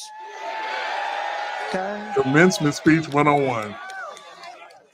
So, for all of you young people, I think it's, look, I've been through tremendous. I've had great success. I've had it in entertainment. I've had it in business. I've had it in politics.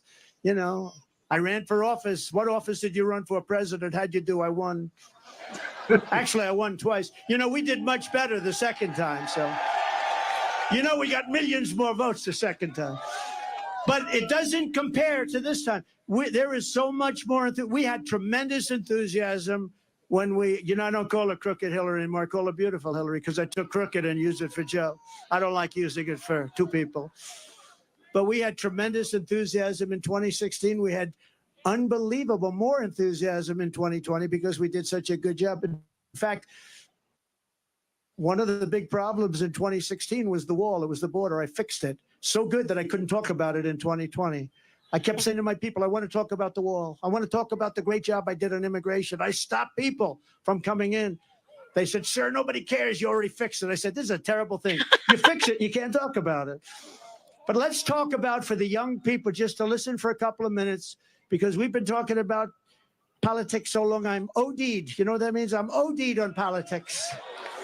I'm OD'd on Trump. I turn on the television, Trump, all different stories, Trump. They're driving us crazy. So I believe in the expression. Did you ever hear this expression? The harder you work, the luckier you get. You know who said that? A great golfer named Gary Player. He was smaller than other golfers, but he worked harder than other golfers. And he ended up with the most career wins of any golfer. He ended up with 9 majors. And, you know, he was small in stature, but big right up here. But he made that say, it was the first time I ever heard about it. He said, it's a funny thing happens. The harder I work, the luckier I get. That was an athlete saying that. Amazing, right? It's the first time I heard it. Probably been said by others, but it's true. I can tell you, if you didn't work really hard, there is very little chance that I would be standing here right now. Another part of success is something I learned from my father. I had a wonderful father, wonderful parents. I'm lucky. You got to be lucky. Got to get great parents. If you're going to spend your life working really hard, you have to love it. You have to pick something that you really enjoy. Sometimes your parents will say, don't do that. But you got a little bit, in that case, you got to follow your own way. You got to love it. Ideally, you're going to love something where there's a potential, because there are some things you love, but it's not going to do you so good. So ideally, fall in love with something that's good. Some people go into a business where it's a very hard business. If you can go into a business, that's an easier business and do well. But I see it all the time. Somebody has every ingredient for success, smart, brilliant, everything's good. But they're in a business where you hit your head on the wall. It's a very tough business. Try finding something where it's a great business with a great future. There are plenty of them out there. My father taught me about construction, but what I really learned from him was that he worked 7 days a week because he really loved to do it. I mean, he would work on Sunday. He'd go to church in the morning, and then he'd go and work. And I know some people that don't believe in working on Sunday. You couldn't keep him away from work, but he loved working, and he was happy. He was married for a long time. That's one thing I'm not going to top him on. He was married. He was married for a long time, decades and decades. I said, Pop, I'm not going to beat you on that one. Never going to beat you. But because his work made him happy, but he was happy when he worked, and he was successful, and he knew what he was doing. He'd build a house on one side of the street. Somebody else would build a house on the other side of the street. And he'd build his house faster, better, cheaper, and he'd sell it for less money. The other guy would build the house for more money, take him longer, couldn't sell it. My father would go buy the house for less money than it cost him to build the first one, and he'd sell it. And, you know, in the old days, a long time ago, his brother was a professor at MIT. My father worked, he was a little Professor John, the longest serving professor in the history of MIT, 41 years, I believe, Dr. John Trump. My father used to tell me I used to go crazy. Your uncle was always getting degrees. I had to keep building for your uncle to get him through college. He was always up there getting degrees. But he was at MIT for 41 years, a brilliant guy. He used to talk to me about nuclear because he was a nuclear genius, along with a genius at about everything else. And he used to say that someday there'll be a time when a small package carried by hand can blow up an entire city. And I said, no way, Uncle John, that's never going to happen, Uncle John. Guess what? He was right a long time ago that he said it. But my father would price a house. And I'd say, how did you price in those days, Dad? He said, pricing was everything. He said, I'd sell a house for $3,999.99. And that 1 penny made the difference between selling it and not. 1 penny. If I made it $4,000, I wouldn't sell. But psychologically, $3,999.99. And he sold houses, and guys wouldn't sell them. But he used to tell me that 1 penny sounds crazy, but it wasn't crazy. Psychologically, people thought they were buying it for $3,000, not $4,000. It's sort of like getting an 89 on a test in school or a 90. A 90's an A, and an 89, 1 point, is a B+. Another lesson: when times are tough, sometimes that's when you perform the best. You have to learn that about yourself. You have to learn it about yourself. Are you okay? Are you guys okay? Oh, okay. Take your time. Yeah. Take your time. Doctor, any doctor, please? Doctor in the house. Thank you. Are you okay? You take your time, darling. Yeah.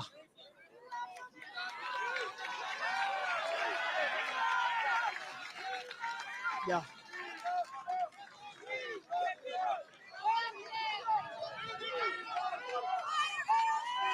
Take your time.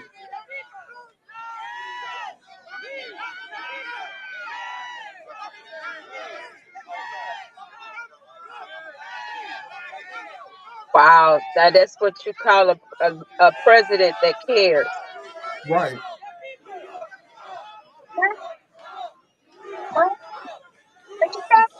Take your time, They Doc. can't We have time. they can't tell me shit. Right. Some Biden, people Biden waited is here the for one 2 that needs days. to It's get the tough. damn rally. It's tough. Thank you. Oh, he's heartless. He's Plenty this, of he's time. that. That's good.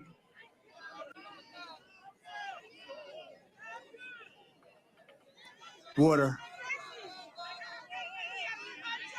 Water. Water. Wow. But he heartless.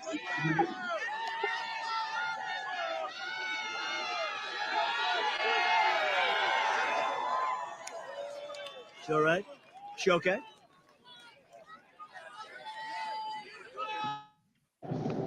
That's what I'm talking about. Sick and all. They out there making it happen.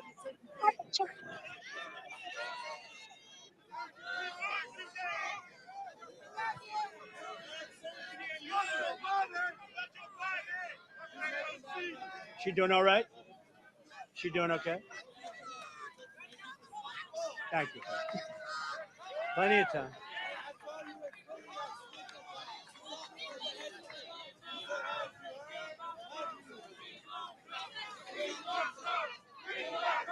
See, they get to see the heart of the man and everything right in their face. Like, what they say about him ain't true. Okay? You okay? Thank you. They Doctor, baby, thank this you is very what much, I'm doctors. Got a lot of doctors in the house. Thank you very much. Thank you, darling.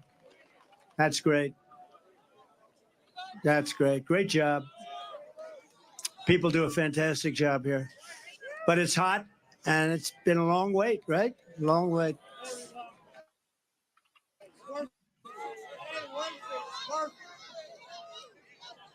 Get that damn sign out the way now.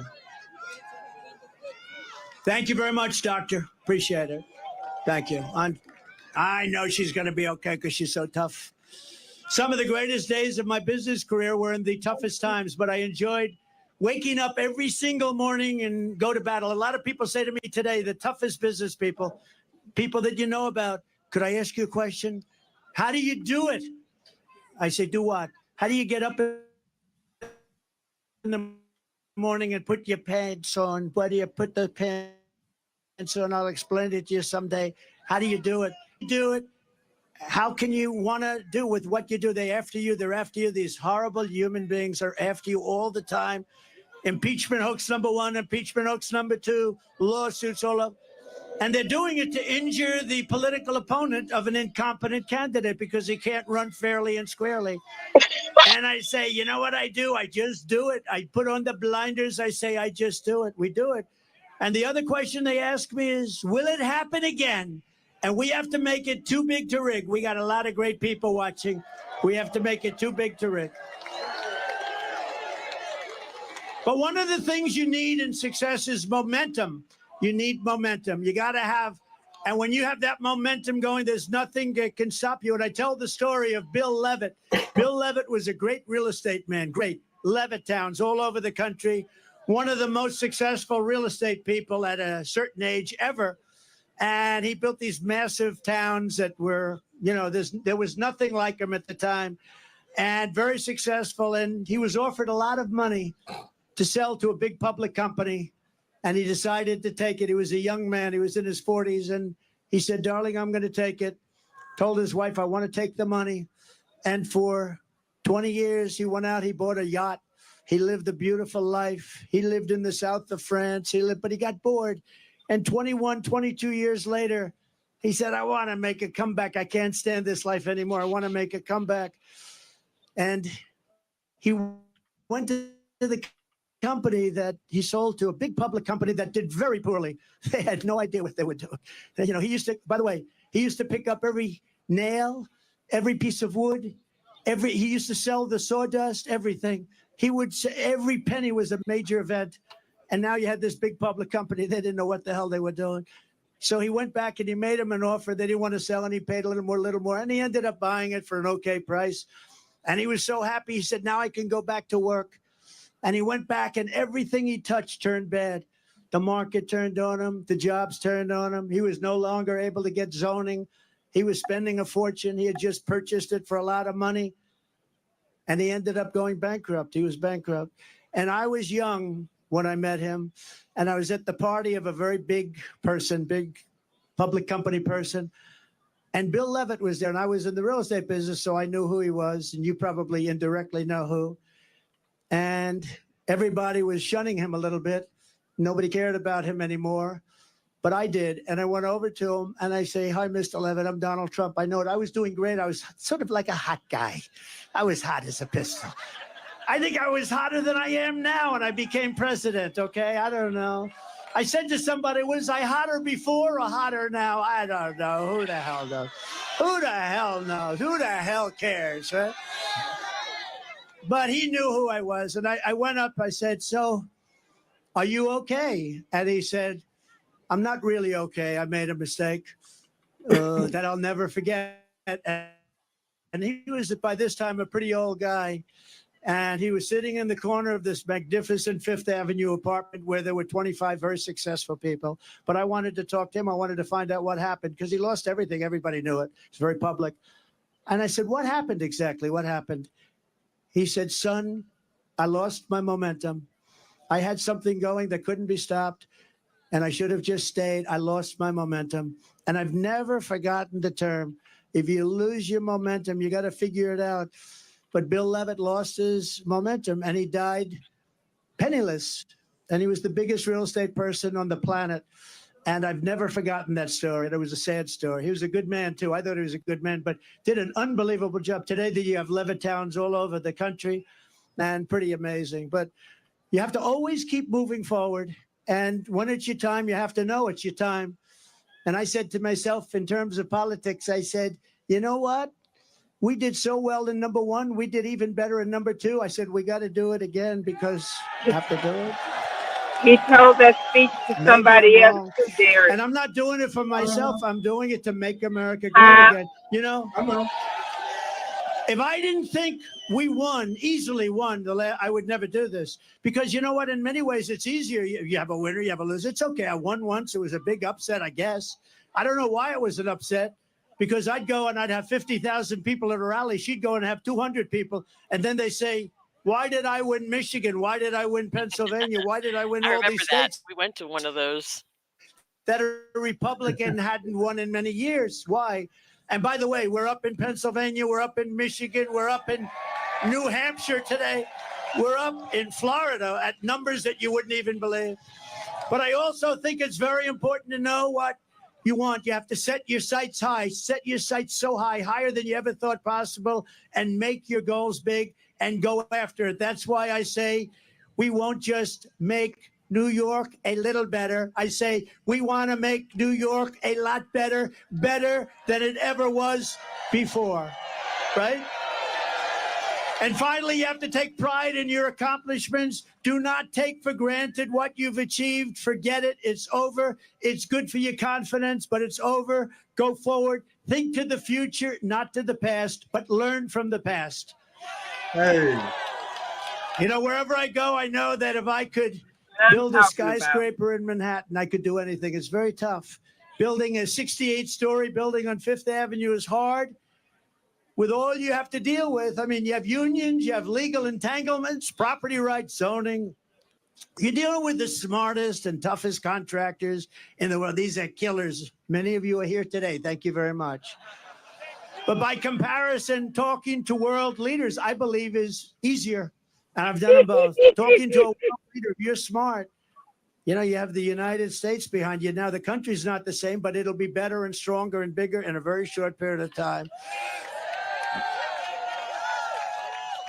You know, we have so many different things we could discuss having to do with the Republican Party.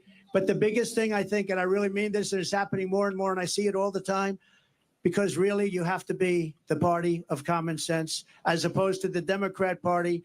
It's a party of failure, extremism, and gross incompetence, and that's what it is. And they're going to destroy our country. But our country has faced down much harder challenges before and come back stronger than ever. That's why I so firmly believe that we can quickly make America a great and glorious nation again. When I take office, we are going to restore public safety and the rule of law in New York City. That starts with stopping the pouring into our country of millions and millions of illegal immigrants, which are causing a new category of violence called the migrant crime. We have a migrant crime happening now. You add that to the crime already. A terrible statistic. Venezuela was a very crime-ridden country. They just announced a month ago, 67, but now they just announced 72% reduction in crime in Venezuela. In Caracas, they took their gang members, they took their drug dealers, they are emptying out their prisons. They're taking everybody that's a problem and they're dumping them into the United States of America. We're like a dumping ground. But many countries are doing that. I would say eventually all countries would be doing that. If I headed up Honduras, if I headed up any one of the countries that are neighboring or not neighboring, and we're not talking about just South America countries, we're talking about countries from Africa. The other day, 22, think of it, 22 people from the Congo. Where do you live? We came from jail. What did you do in jail? We don't want to tell you. They're now living happily. They come from Africa. They come from Asia. They come from all over the world. They come from the Middle East, Yemen, where people are coming in from China. And if you look at these people, did you see them? They are physically fit. They're 19 to 25. Almost everyone is a male. And they look like fighting age. I think they're building an army. They had 29,000 people over the last. I think they're building. They want to get us from within. I think they're building an army. This is not, you know, it's interesting. Did you see them? They all have tents. Yes. They all have gas-fired stoves. I mean, this is not like an illegal immigrant. They're building something. They have something in mind. We're going to end all of that stuff. They respected your president. They respected our country. And we're not going to let we are not going to let these people come in and take our city away from us and take our country away from us. It's not going to happen.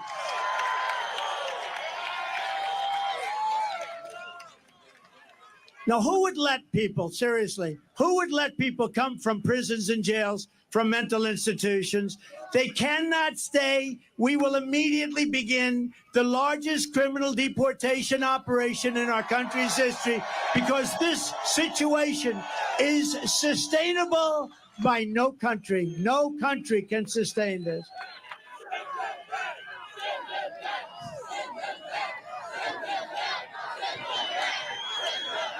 Man, they off the train out there. As we speak, there are hundreds of thousands of Biden migrants invading our city and our country. We no longer have border states like Texas and Arizona. All states, including New York, are your border state. The people are pouring through Texas. They're pouring through Arizona. They're pouring through every state. Every state is now a border state. Every state is now, we're talking about, in my opinion, 16 to 17 million people. And these are not necessarily people that are going to help us as a country. We want to be nice. We want to be respectful. They're coming from so many places. We don't have any idea. In many cases, we don't even know what the language. You know, you have languages that people don't even know about. We have languages where there's nobody in our country that speaks these languages. They're coming from places we have no idea what's happening with our country. The flood of migrants is putting crippling burdens on our communities, your schools, hospitals, parks, and public resources. Frankly, we're lucky to get this big park. I don't know how the hell we did it. It must be New York's finest. I don't know how we did it. They call it the Biden migrant invasion, and it's wrong. It's immoral. And the vast majority of New Yorkers agree with me that this is unacceptable. It's unacceptable. We must stop it. We must stop it immediately. And, you know, for the people coming up, it's also unacceptable. They come up in what's called caravans. The women are treated horribly. They're being raped at levels that nobody's ever seen before. Nobody wants to talk about it. The fake news will report that, oh, it's so terrible what he said. But it's fact. It's fact. The people are being treated. They're coming up in 100 degrees, and then it's freezing. They're coming through snake-infested areas. It's a hell of a journey, and so many people are dying coming up. If we told them, please do not come up, you're not going to come in, like I was telling them for a long period of time, they wouldn't come. They're being offered. Look at California Governor Newsom. Governor Newsom. He offers education. He offers medical care.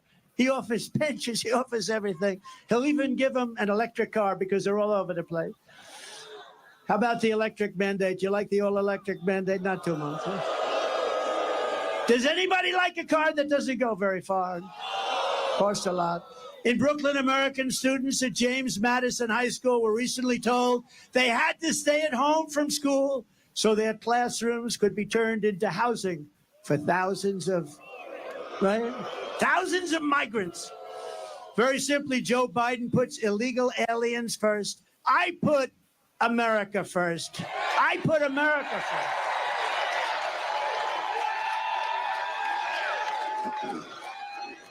He sure did.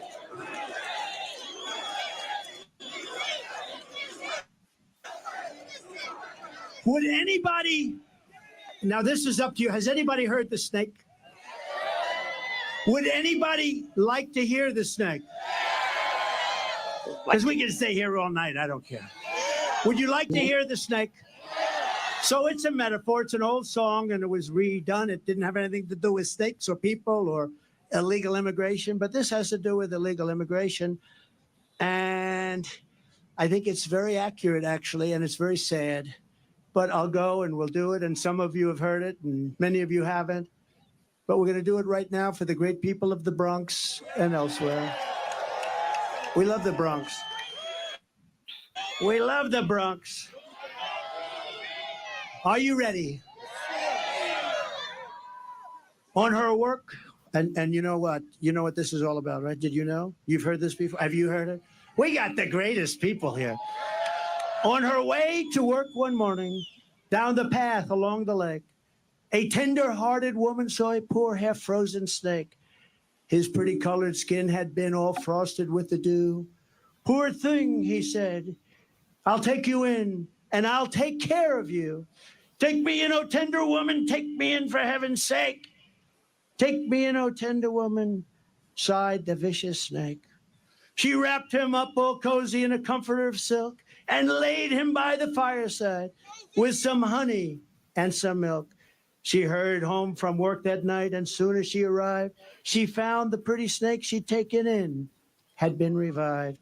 Take me in, oh tender woman, take me in for heaven's sake. Take me in, oh tender woman, sighed the vicious snake. She clutched him to her bosom. You're so beautiful, she cried. But if I hadn't brought you in by now, you truly would have died. She stroked his pretty skin again and kissed and held him tight. But instead of saying, thank you, ma'am, the snake gave her a vicious bite. Take me in, oh tender woman, take me in for heaven's sake. Take me in, oh tender woman, sighed the vicious snake. I saved you, cried the woman, and you've bitten me, but why? You know your bite is poisonous, and now I'm going to die. Shut up, silly woman, said the reptile with a grin. You knew damn well I was a snake before you took me in. Right? So when we allow people from prisons, when we allow people from insane asylums and mental institutions, which are being emptied out all over the world, you know, their prison populations are going way down. You know why? Because they're being dumped into the United States. When we are allowing terrorists at numbers that we've never seen before, remember the snake. Remember the snake. because you're going to get bitten like you never got bitten before. And you need a new president, and you have to get rid of this person who is not a smart person, not a respected person, and doesn't have a clue what the hell is happening. So that's the snake. Did you enjoy the snake? On day one, I will seal the border and I will stop the invasion of our country. Very sadly, in recent years, we have also seen our city destroyed by bad, radical left, pro-crime policy that virtually everyone, Republican, Democrat, Independent, everyone, you all know it's a disaster. You know the names of these lunatic policies. No cash bail. Somebody kills somebody. Go out. No bail. Don't worry. Go out and kill a couple of more people. Defund our great police. Defund the police. Sanctuary cities. Release violent repeat offenders from jail. Joe Biden supports all of this insanity and much more, but millions of people across New York know it's crazy. There is no way when you watch this guy get off an airplane, he doesn't even have to talk. When he falls out of a helicopter, he's got 3 little stairs. It's not that hard. You got 2 railings. You don't fall out of helicopters. You don't fall upstairs. He falls up. He has more trouble going up than he does coming down. That's a little sick. But you're just not going to vote for him. You just we got to win. If we just win the state, it just puts it right. It's such a big state. It puts it to bed. You're going to have a president and people, but you're going to have a president that understands what we have to do. We have to be nice about it, but we have to do things, and we're going to be done. And the world is going to respect us again. We were never so respected as we were 4 years ago. President Xi of China, Putin, Viktor Orban, did you ever hear of him? Prime Minister of Hungary, very tough guy, known as a strong man. Oh, they hate it when I talk about him because they say he's a strong man. Trump loves strong men. I don't know. I like weak men, actually. I like weak men. I'd much rather have a weak man than a strong man. But he is a strong man. And they asked him, why is it that the whole world is blowing up? He said one simple reason: Trump is not president in the United States. He said, you put Trump back as president and the whole world is going to get better, because they were afraid of Trump. They couldn't figure Trump out. Trump was a rather difficult person, but he used the word afraid. I don't use it. I don't use afraid. I use the word respect. They respected your president. They respected the United States of America. And they're going to do it again, and it's going to happen fast. But we have to get this absolute disaster. The worst president in history. He makes Jimmy Carter look like he had a brilliant administration. The only happy person about Joe Biden is Jimmy Carter, because Jimmy looks brilliant by comparison. I also want to thank New York's finest. I grew up with them. I know them. I love them. I love our firemen. I love our teachers. These are incredible people, and we have to bring the word respect and honor back to them, right where it belongs. A few weeks ago, I visited with a grieving family, New York police officer Jonathan Diller. What a beautiful family. He was a beautiful person. He was 31 years old, gunned down during a traffic stop by a vicious thug. And just horrible, leaving his beautiful young wife behind, a son, Ryan, behind, 1-year-old son. And it was the saddest day. It was a horrible thing. Opened the door and just started shooting him. The criminal charge was savagely murdering Officer Dillon, was previously arrested by the NYPD 21 times. And he was allowed to go out because of the political things they do here. I'm the only one they want to keep. If I ever said, I want no bail, they'd say, you got to pay a fortune. If I ever say, oh, no cash bail, that sounds good. That sounds good. Oh, it doesn't apply to Trump. I'm the only one it doesn't apply to, probably. And the accomplice driving the car had been arrested 14 times and was actually a far more violent person. And his nickname was Killer. They called him Killer.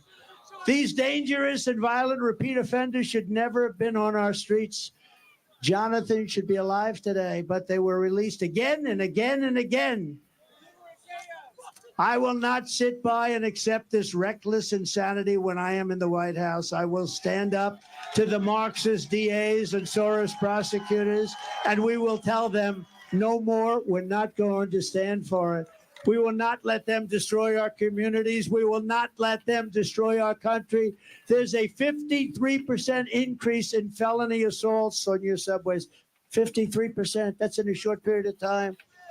Since 2019, murders are up more than 20%. Shootings are up more than 30%. I'm going to indemnify all police officers and law enforcement officials throughout the United States to protect them from being destroyed by the radical left for taking strong actions on crime. And remember, Black, Hispanic, Asian people need this protection and safety more than anyone else. Don't ever forget it. And after years of talk by the radical left Democrats, we are going to give them the protection they need, and we're going to protect our police. We're going to make sure they do a great job. They can do it very quickly. They know who the bad guys are. They know everything about them. They know their name. They know their middle initial. We're going to insist that if a violent criminal murders a police officer, they receive the death penalty. It's going to be quick. And I also want to work with your mayor and your governor, happen to be Democrats, to clean up the homeless encampments so that you can once again enjoy your parks and your public spaces. Right now, you don't have public spaces. They're occupied by migrants in tents.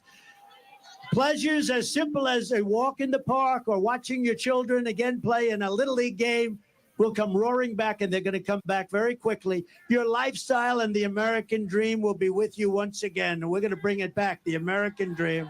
You don't have an American dream right now. You will be proud, and your children and your country will be even prouder of you.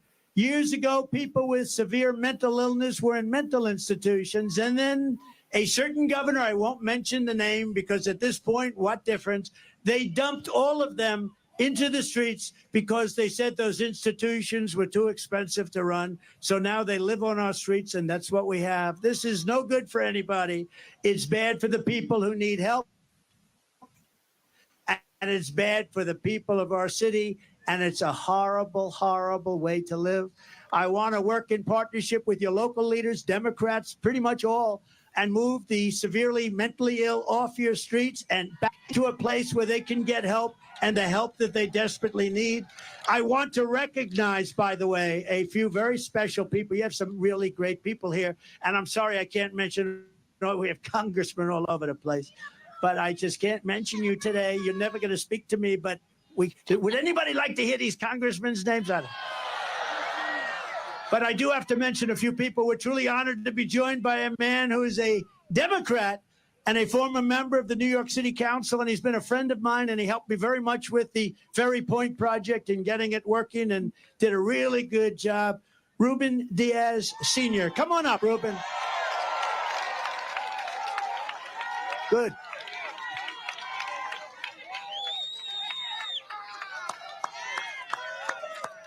Good. Thank you. Mr. President, I am a Puerto Rican, a black Puerto Rican. I used to be a state senator for 15 years. I used to be city council member. Today I'm here for various reasons. But I want to tell you first that as a Puerto Rican, as a Hispanic, I want to apologize to you for the conduct of George Juan Merchant. As a Hispanic, I want to apologize. Judge Merkin.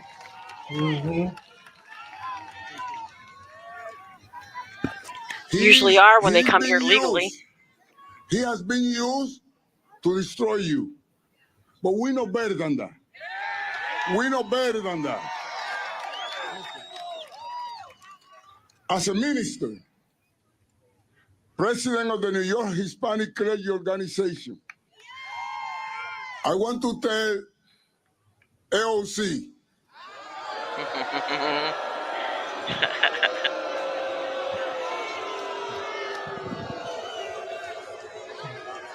this morning she intended to become a prophet.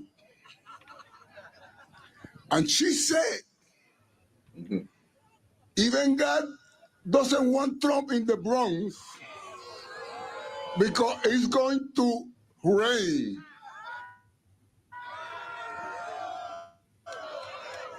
Madame Prophet AOC, you have become a false prophet.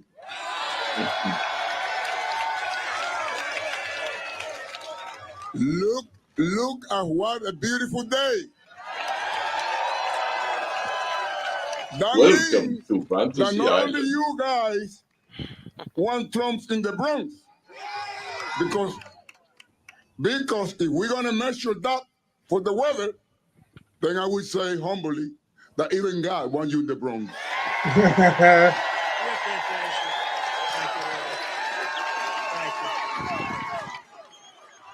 And I want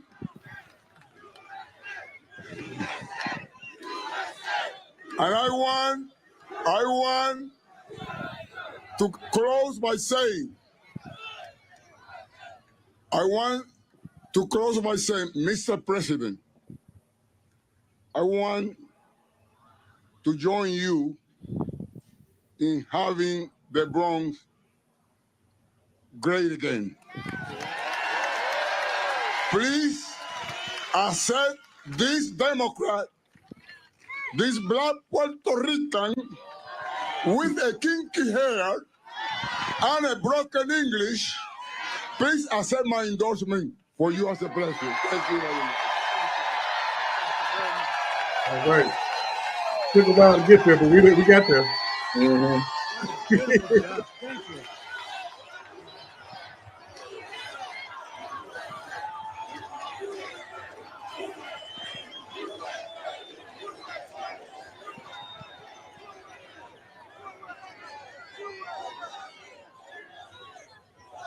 Thank you very much. How nice was that? I didn't expect that. Really? That was beautiful. You know, it's always dangerous to do that. You never know what's going to come out. Maybe he'll change his mind coming up. But he doesn't change his mind. That man is a winner. He's a winner and a great man. Thank you very much, Ruben. Also with us is New York native and current U.S. Congressman. He's hot as a pistol. Oh, boy, he has a future. And he's a great friend of mine, Byron Donalds. Come up, please, Byron.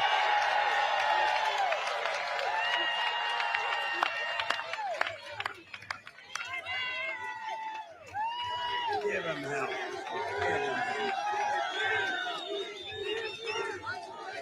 Oh, wow. Mr. President, there's more of them here now than when I was up about an hour and a half ago. If there's one thing we know, is that this man was one of the best presidents this country has ever had.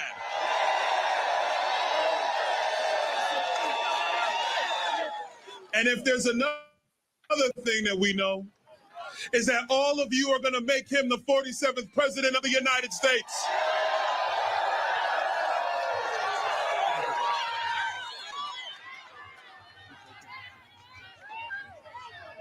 Thank you, Byron. Great. What a good future. Here as well is rapper Chef G. Does everybody know Chef? Where is Chef G? Where is he?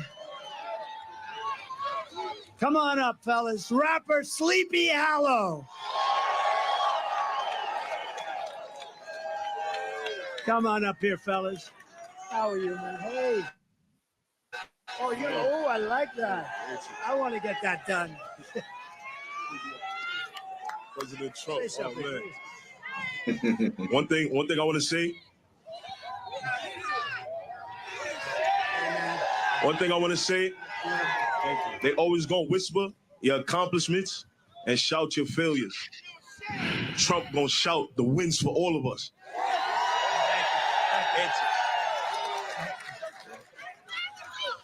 Make America great again. Thank you, fellas. I appreciate you. I appreciate it, man. Thank you. Hey, thank you, Bob. Thank you very much. That's but I like those teeth. I want to find out where you did. I gotta get my teeth like that. Oh, shit. I want that to Oh, happen it's to all me. Trump teeth. Somebody with a fantastic future of the Republican Party and beyond, Gavin Wax. Thank you, young Republicans. Gavin, wherever you are. Thank you, Gavin.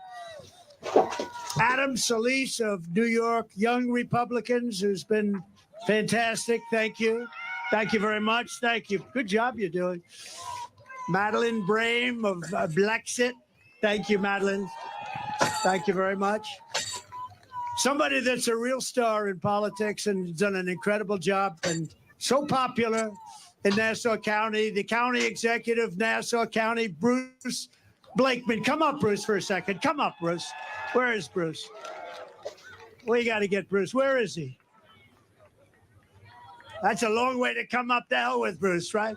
Come on up, Bruce. Come on. This guy is central casting.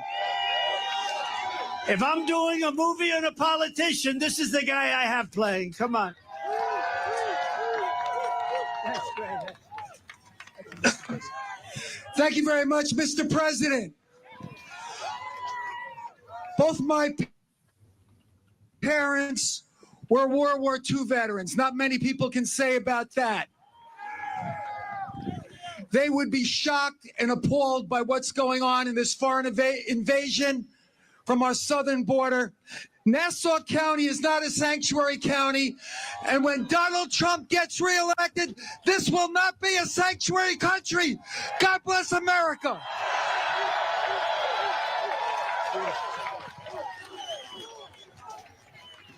Good man. Good man.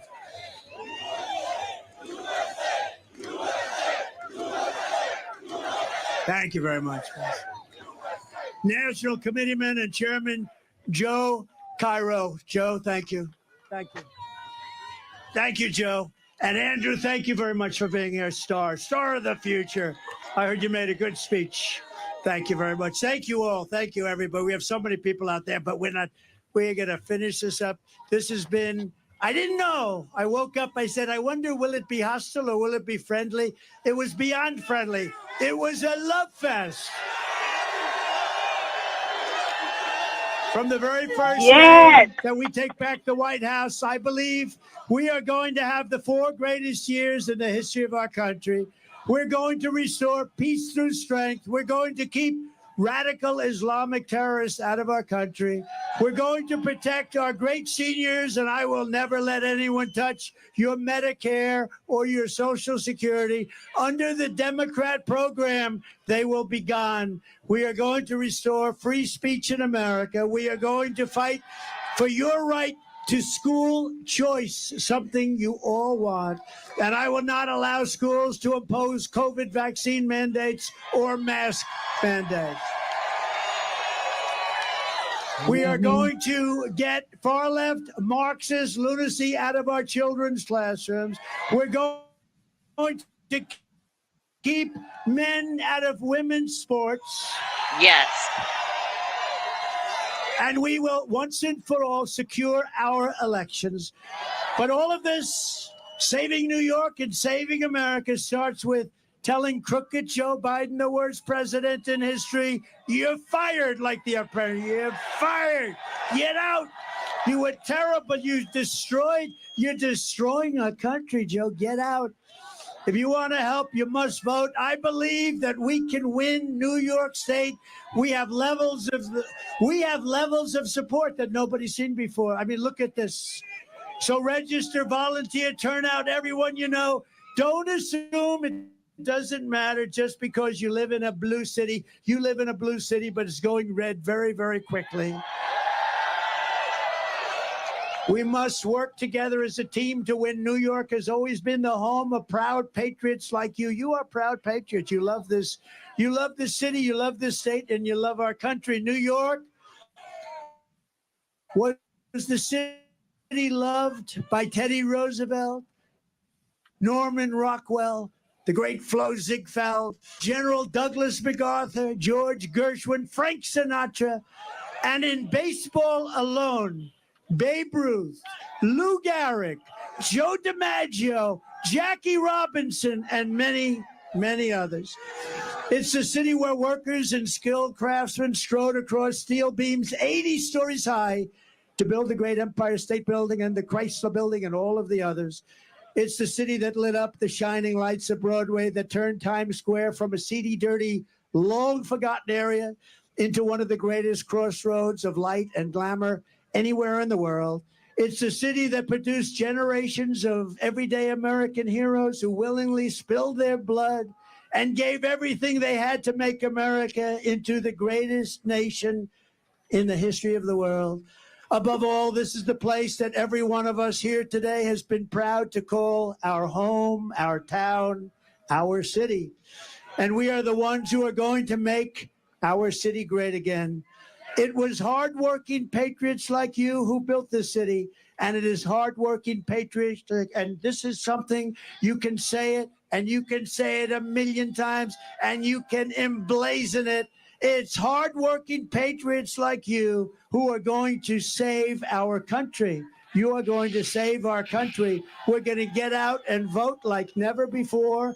We're going to make it too big to rig. Our vote is going to be too big to rig. So one thing they can't guard against, working together, there is nothing we cannot do and no height we cannot achieve. Together we will make America powerful again. We will make America wealthy again. We will make America strong again. We will make America proud again. We will make America safe again. We will make America great again. Thank you, Bronx. Thank you, New York. We love you. Thank you. God bless everybody. God bless you. God bless you. Yeah, we love you. Good night. Rock and roll. Yeah, look at that, man. Now that is ridiculous. Yeah, let's see if we get a little more view of the crowd. But I'm telling you, said you saw Ariel, didn't you? Yeah, there's a couple of them. They're starting to pop up now, when you search for it. I know AOC over there about to crap herself. Oh, yeah, she already did. She was pooping herself before the thing even started. Yeah, she said God don't want him here. Yeah, and what business does she have talking about God? Oh, man. I mean, seriously. It turned out to be a beautiful day. It was a nice little breeze. It died down. The flags ain't moving no more. And the crowd was with him 100%. Yeah. I mean, if there were detractors out there, I couldn't hear them. And I was listening for them. Yeah. He got that, the gift that always gives when somebody might have a little ailment to get people to see how your heart is, man. He stopped this speech immediately, like, hey, get her together.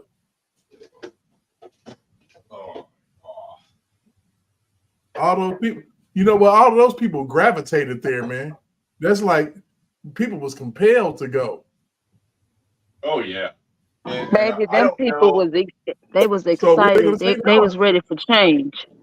Yeah, I still haven't heard. Oh man, I like the lady that earlier, and I'm gonna go back into the footage real quick because I gotta get this lady in the beginning before But we have witnessed the Trump rally. Donald Trump out here doing his little dance, doing the dance song. A diverse Bronx crowd, black people, white people, and Mexicans, and everybody. For real. They're tired of the nonsense. People ready for change. I love what he said to the young people. Yes. Now that's a commencement speech. Yes. I mean, let's just be real. That's a commencement speech. Not that old nonsense Joe Biden over there talking about. The harder you work, the luckier you get. Slow butt. Seriously, you think that all them shots that Jordan hit was skill? Hell no, that was a lot of luck because he worked so hard. Got to shoot the score, man. Now y'all get out of the Bronx safe, people. Get out of the Bronx safe.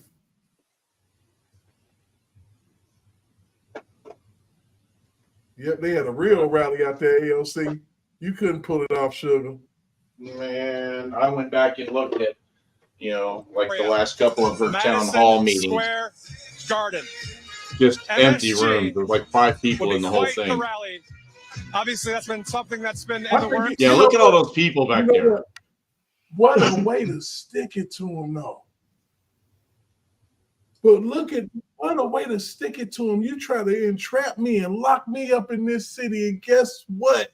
I'm gonna take it from you. Yeah. I'm gonna take it from you. He's just gonna take the state. He's just gonna take the state.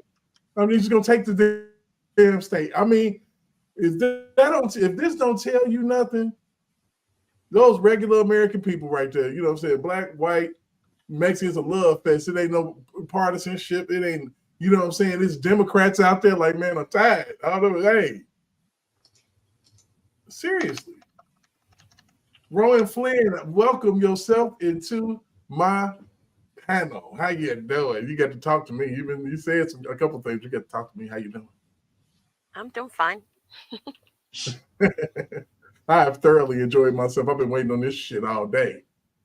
Like, damn. I'm like, and I was looking for because while he was up there doing his thing, I was looking for updates of the aerial photographs and that sort of thing. And I came across a Politico article that I'm trying to get back to, and I now can't find. But man, I don't know what time they posted the article, but they were just standing there doing the usual, just showing. I don't know if they took these pictures yesterday or what they did, but they're saying like, oh, here we are, and it's 5 o'clock, and the president's supposed to be here, and there's nobody here. While we're sitting here watching all of these people on this screen, Politico is reporting that it's a ghost town. The lies. Oh the my lies goodness. Absolutely. That was a wonderful. I think that was one of his better rallies as far as speeches are concerned. He hit all the points. He said a couple things he said before, but hell, I mean, you ain't. What the hell? I mean, shoot, that's what it better sound the same. You don't be switching that shit up on me. Like you said, see, that's why we mad at Michael Cohen right now. We need somebody to go say the same shit. Okay, okay. A lie don't sound the same twice. You know what I'm saying? Mm-hmm. Shit. Oh yeah. Check out the salt must flow. Check out. I got to scrub Vanity Fair's article. Oh my goodness, I got to scrub YouTube a little bit because we might have to jump into somebody else's shit and see what's going on. Because is Firebrand still up? I know he was going to cover this today. I know George was going to talk about it. Let's see. 30,000 is what they're reporting. They came to that area? 30,000. Trump triggers Democrats as 30,000 show up to New York City rally. That's Tim Cast. That is insane. That is a crazy number of people. Yeah, he underestimated this crowd. He should have got a stadium. I didn't know. Remember, I thought it was going to be big. They're overflowing. Okay. Let me bring this up because he's going to explain it instead of just me repeating it. So let me bring this up over here. Bum. Get my stuff together here.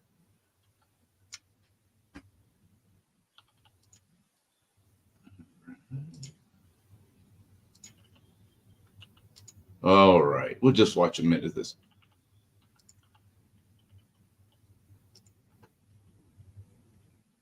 Crowds are massive. Now, the Trump campaign and many of Trump supporters are saying it's got to be 30K plus. Some are saying 25. Some are saying 37. Around 30K seems to make sense. Having covered a lot of these events, rallies, and protests on the ground for like 10 years, what I would say is, after watching a bunch of the videos, I think a fair assessment is about 30K. People really don't understand just how tightly packed people can be. Right. I recommend if you look at any image of a crowd or a show, start counting the heads and you'll be like, wow, that's actually way more people than you realize. So you watch these videos. We got to Elad Eliyahu on the ground reporting. this video of all of these people waiting in line to come in, several thousand in key different and many key areas, plus the people that are in there, overflow. I'd be willing to say 30K people arriving in the area is a good estimate. Whether or not on the ground, reporting for SCNR, I can tell you definitively it is not hundreds. Here you go. There's already easily thousands of people outside the rally. It is absurd to think that Donald Trump could show up in New York for a rally in a city of millions of people. It's a little low. It's New York. People are bored looking for something. Right. And then you got places like, the aforementioned Politico and Vanity Fair just reporting it that it's a ghost town out there. AOC. Oh man. AOC, that's your whole voter base. It's not looking good. Not for her anyway. See, that's everybody. Nobody Where did likes that come you. from? Oh. That's me. Oh, okay. Yeah, let me see. So I wanted to go back, man, because I don't know. I mean, we'll pause for the cause for a second because we'll get up out of here soon. Because I got to hit the interwebs and see what's going on in the streets. Yeah, man. We'll be talking about this again. Absolutely. Today? Yeah, this is Thursday, and then I get off early tomorrow. So, hit me up. Hit me up tomorrow, and everybody who came into the chat and everything else. We're gonna have some better numbers and conversation about what actually happened in the Bronx today. Because it's crazy. It is absolutely crazy. I'm enjoying it. But that was an enjoyable rally. It put a smile on my fucking face. I ain't gonna even lie. Now, Ms. Rowan, how do you feel about it?